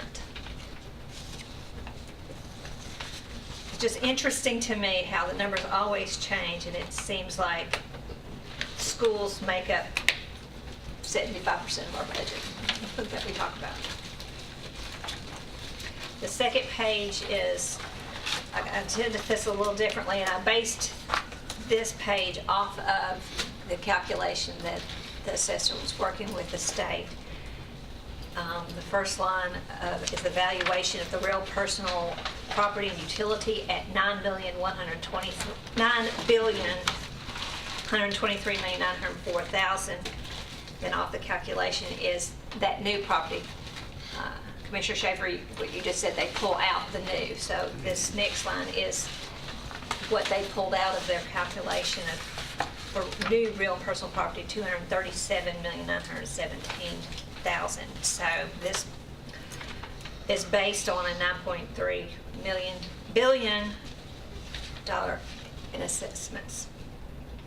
So the way we did this, again, I presented it in the same ratio, applying the tax rate that we have just as is, how we allocated the $2.68 to at least give some kind of indicator of what the money would go to the various funds. This estimate $175 million in total for the county. Commissioner Allen, you talked about earlier with the trustee about how much he collects. I didn't know at what point, because what point in time matters to me. when you talk about over the 10-year, because the county has 10 years to collect a year's tax, and the county's well over 99 and a half collecting. But for this, it's how much do we think we're going to collect as of June 30th, because the trustee still collects after the end of the year. So this is always a focus, is how much are we going to collect at that tax rate?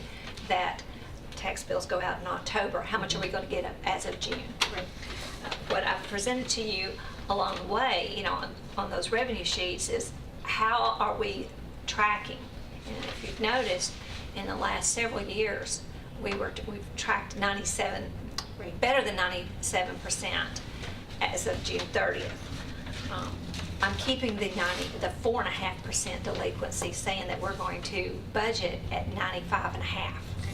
Okay, so I would maybe be a little more comfortable, except for this is a reappraisal year, and you've got a lot of people that would be challenging their assessment and not knowing the outcome of that. I would prefer to keep this 100% uncollectible.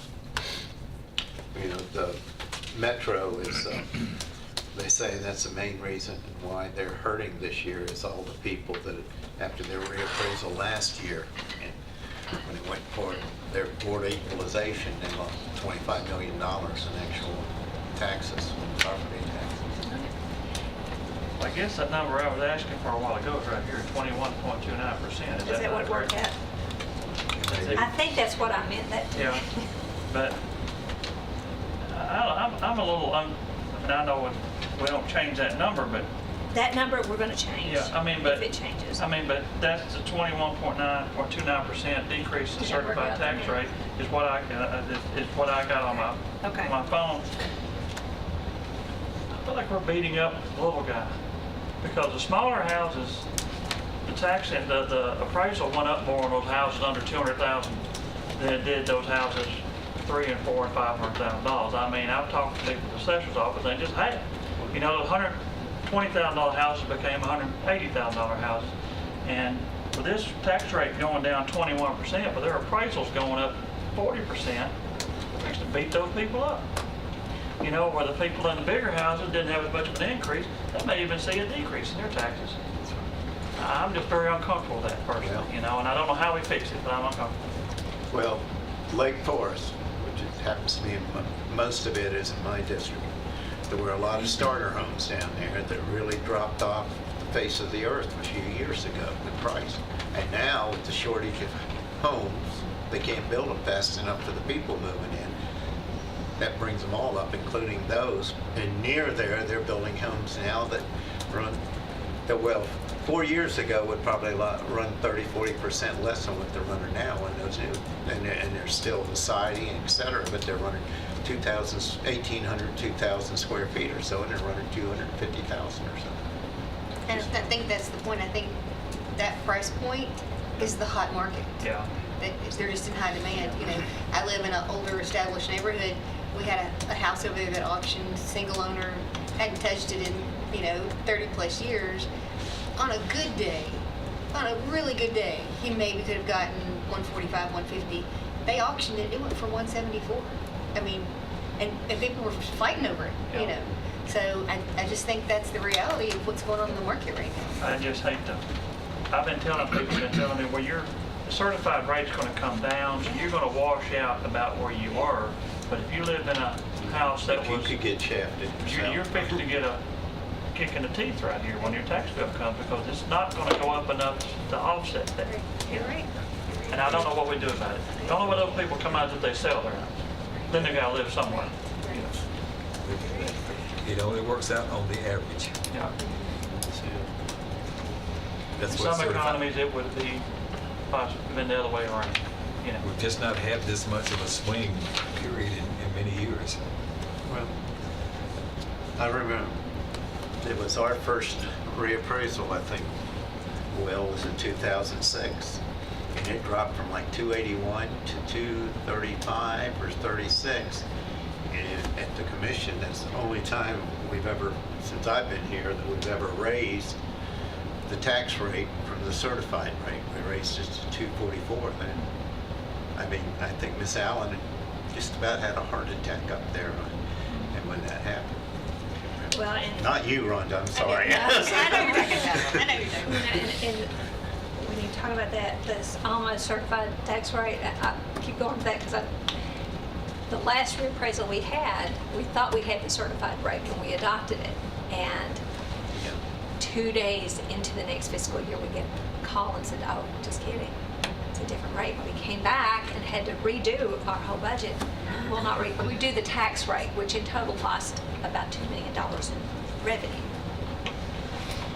So that's why I'm saying they being the assessor's office, are being very diligent about getting us a good number to go with it. That is going to be our certified rate. Yeah, I was going to say, when that happened 4 years ago, we gave up a penny or two on the tax Yes. rate. We actually had a tax decrease. We had a tax As a result, decrease. it wasn't really intentional, but that's what happened. Well, that's how we felt. For those, you know. But anyway, that's why we should be getting that next week, the real one. Well, I didn't jump in the middle of your Okay, presentation. but that's okay. So, general fund, if you wanted balanced operations, you know, in the general fund, we are under $7,129,000. If you wanted to balance that budget, you would need almost 8 cents in tax. Oh, let me go back to the tax, because I think this is an interesting, we didn't talk about this. A penny. Last year, we were budgeting pennies at 681, 681. A penny is 894. School penny, I can't remember. Jeff, what was your school penny? Oh, I can't remember school penny, but it's Yeah. now 759, yeah, 678. it was around 620, 630. Okay, so now, general fund, with the penny being $894,000, you would need about almost 8 cents to balance the general fund. Solid waste, if you were going to balance that, they would need about a penny and a third. There is no property tax going into this fund, but there is sufficient fund balance to take care of them. Ambulance fund, they would need 2 pennies, a little more than 2 pennies to balance their budget. You can see that hopefully between revenues and not spending, that their fund balance is going to improve. Heading on a path where, you know, and we've talked about this for several years, we're heading on a path that we're going to do something with the ambulance fund, but looks like we could squeeze one more year. Economic Development Fund, all that is interest coming off of 2 pieces of property, and it's the money going out pays the bond that the county did on behalf of the airport in Smyrna. 121, the special purpose, we do very minor. We don't budget anything that we do not plan to get any revenue from anywhere, and we only spend a portion of our fund balances. We come back at the end of the year once we know, and then the sheriff's office then budgets that fund. Drug control, that's another one that that we're going to have to watch. As presented, now, it too will increase because I don't believe they're going to spend everything that they've got budgeted, but there will be ending a balance of $32,000 at the end of the fiscal year. But we've talked about waiting to purchase anything more toward the end of next year. Road and bridge, they are proposing an increase to their fund balance of nearly $279,000. Their fund balance assigned and committed is sitting at $13 million. Then GPS, our estimated revenue for them, for the schools, is $372,685,000. Appropriations as of May 1st is $287,899,000. They're upside down by $15.2 million. To balance this budget, they would need 20 cents, slightly more than 20 cents. Cafeteria, the one that we look at, that one is just to make sure that they're showing a use of their fund balance, and we check on this fund to make sure that their ending fund balance does not exceed 25%. And and it does not. Capital projects, a slight increase. I don't have a listing for you of all their projects. I think that's going to be coming forward from the school board. Right now, that budget is balanced with a slight increase. Debt service fund, showing an increase to fund balance of $184,000.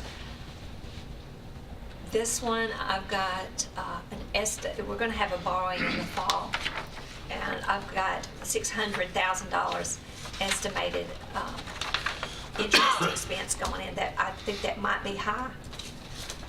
Right now, we've got about, if we use what we have available in future elementary school money, and take in consideration other high school projects, I've got about $33 million that's on the books right now to borrow in the fall. Well, that's it. We'll be this later. I know that was quick, but to me, it's just the sense of where we start at this point.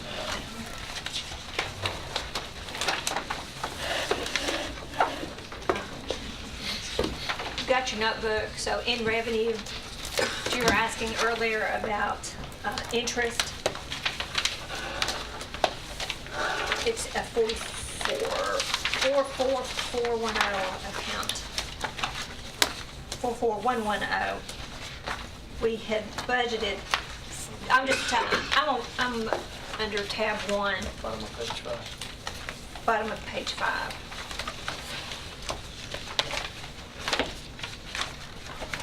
And the activity is as of April. We had budgeted $600,000 for interest, and as of April, we have $1.2 million. So we're budgeting $100.3 million into next year. So that's just the general fund. Some other funds have. This, I believe, it's 55% of the idle cash that the trustee has. 55% of the interest goes to the general fund. Okay. So we're ready to do Alan. Mr. Farley, come on up. It's under page, tab 2. Page 3 and tab 2.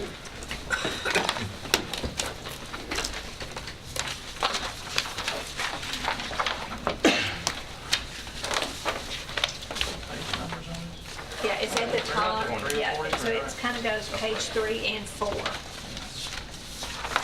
There's, Well, Thank you. there's recommendation.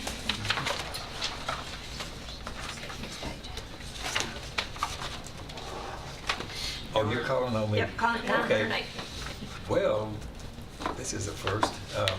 He's asked for $896,292, and we're recommending $908,014. Probably some benefit changes there, et cetera. I don't know. And 2, and I'll make this comment. When we give the departments their information on their salaries, it's just where they are in a step. It does not include any kind of improvements that salary surveys may have, or any changes. That's kind of cleaned up and is presented in the mayor's recommendation. But I'm sure that the departments do request anything. We just don't go back and change their numbers. for the first time to say this this year, do you accept the mayor's recommendation? Yes. I'll say that about 1,000 times next few weeks. And it's actually, of course, I mean, even with the More mayor than you asked recommendation. for, so I It's can well, it's imagine. actually still less than this year and it's less than 2 years ago when we have because we've got a 2 election cycle, this budget versus the past year was only one election cycle. Not really ramped up for this, it's due to timing, we're doing this tonight, but any questions for anybody on the commission? This was approved by the election commission. Yes. And this is the mayor's recommendation. What are the wishes of the committee? Motion to approve is presented. Thank you, Commissioner Allen. Second. Commissioner Ely.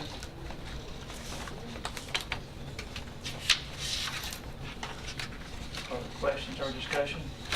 I'll set the precedence right now. We're saying all in favor, say aye. Aye. Opposed? Motion passes. just start that right now, so don't do that all through this whole process. That was painless enough. Thank you, Alan. Under other business, we've got a general fund budget transfer for drug court. We're back on the iPad. Back on the iPad.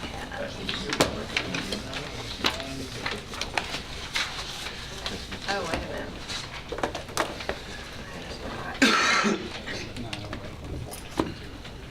It's all down there. It's down there. Okay. This is we've got these next two budget amendments relate to the same thing, and this is some training that they are having to do that's going to be at the end of May, 1st of June, and this is drug court and adult probation, that there is training that they have to do. And so the first one is for their Veterans Treatment Court 2, moving $6,000 from their part-time salaries into their in-service. Out of some grant money. It's all within the grant, and the grantor has agreed with this change. Motion to approve. Thank you, Commissioner Payne. Second. Commissioner Baum. Call the roll. Commissioner Allen? Aye. Commissioner Baum? Yes. Commissioner Ely? Yes. Commissioner Petty? Yes. Commissioner Schaefer? Yes. Commissioner Jerk? Yes. Fund budget transfer for adult probation. These are moving budgeted monies from local travel and data processing equipment to in-service training. That's mandated as a condition of a lawsuit. 20 hours of training regarding principles of rehabilitation, implicit bias, cultural competence, and best practices is required. So this is moving money into their in-service training within their budget. It's part of our settlement agreement with this class action lawsuit. Motion approved. Thank you, Commissioner Allen. Second. Commissioner Ely. Call the roll. Commissioner Allen? Aye. Commissioner Baum? Yes. Commissioner Ely? Yes. Commissioner Petty? Yes. Commissioner Schaefer? Yes. Commissioner Jerk? Yes. General fund budget transfer for general sessions. This is a request to move $2,000 from their data processing services to office supplies Within their budget. within their budget. We have a motion. Motion to approve. Thank you, Commissioner Payne. Second. Commissioner Schaefer. Call the roll. Commissioner Allen? Aye. Commissioner Baum? Yes. Commissioner Ely? Yes. Commissioner Petty? Yes. Commissioner Schaefer? Yes. Commissioner Jerk? Yes. Have a general fund budget transfer for county clerk. County clerk needs additional postage. We really need to remember this when we go through her budget. We may have to go ahead and increase this. I think this is several years that we've had to do this. The last 3 or 4 years, yes. How on earth do we need $10,000 worth of postage this late in the budget year? They are I think it's how they have to, with mailing out passports. The last month was 7,000, this month was, or I'm sorry, last month was 8,000, previous month was 7,000. It averages about $5,800 a month, but as you know, A lot of passports. travel season and passports are coming up in the spring and the summer, and so everybody's, Didn't realize they passports came collect. from the- Yes, yeah, they process passports, they They use mail passport a lot of visits. license plates too. Mail on the license plates, They buy it through a they all- dealer and it yeah. processes it through and it gets mailed out. I'll have to go, but they're It costs collecting several $35 dollars to mail for license plates. passports, they collect $3, I think, for license plate if you mail it back out. So she's got money coming in, but we've already budgeted that, but postage every year, and it's catching up to us every year because you're getting more and more. I don't think we have much choice Almost anyway. are. It's in Yeah. a frivolous expense. but she's definitely found it within her budget, like various line items, communications, maintenance. Other wishes on the committee? Motion to approve. Thank you, So Commissioner Petty. this is something we own. Second. Commissioner Baum. Call the roll. Commissioner Allen? Commissioner Baum? Yes. Commissioner Ely? Yes. Commissioner P? Yes. Commissioner Schaefer? Yes. Commissioner Jerk? Yes. Got a resolution for facsimile signature for Rutherford County payroll account at SunTrust Bank. And this and next one really has, These together, probably not. They're both the same thing. they're but we've very got a new similar. director One of is, schools coming yeah, on. that's why What's, we're there's two doing, different banks, I guess. one is a payroll account, one is the warrant account. And the reason why we're doing is because we have a new director of schools coming on board. And I mentioned this before, if we went over the agenda, whoever was on the commission after the new commissioner, we were out for doing it again if there's a different chairman of the school board elected, or if there's turnover at some of those spots, but still is what it is. If there's no objection, we'll consider E and F together because they're both just the signatures for the two banks. So we'll entertain a motion. Move to approval. Second. Commissioner Ely, Commissioner Allen. Since there's no money involved, all those in favor say aye. Aye. Opposed? Motion passes. Our next meeting is scheduled for the 15th. That's when it all begins, I believe, next Tuesday night. Encourage everybody to eat dinner before they come, which I didn't do tonight. Director of Schools is here. Have you got anything for us tonight? Don't mean to be abusive to anybody, but I would encourage our new director to come through some of these meetings and kind of get himself up to speed, you know? He is invited to attend. The joint meeting? Uh, No, not coming up Tuesday, but the, May 22nd is the joint meeting, Board of Education budget, and that's at the Board of Education at 5:30. And for people watching on TV, I've been inviting the newly elected or commissioners that are, you know, that appear not, that might be elected. That's a good meeting to be at. You know, for the people that are going to be coming on board, they can learn a lot about what's going on at all these meetings, but especially the joint meeting on the 22nd. In your budget books, it's really asked that there is a calendar either in front of or behind your tabs, depending on if Lisa put your book together, or I put your book together. So.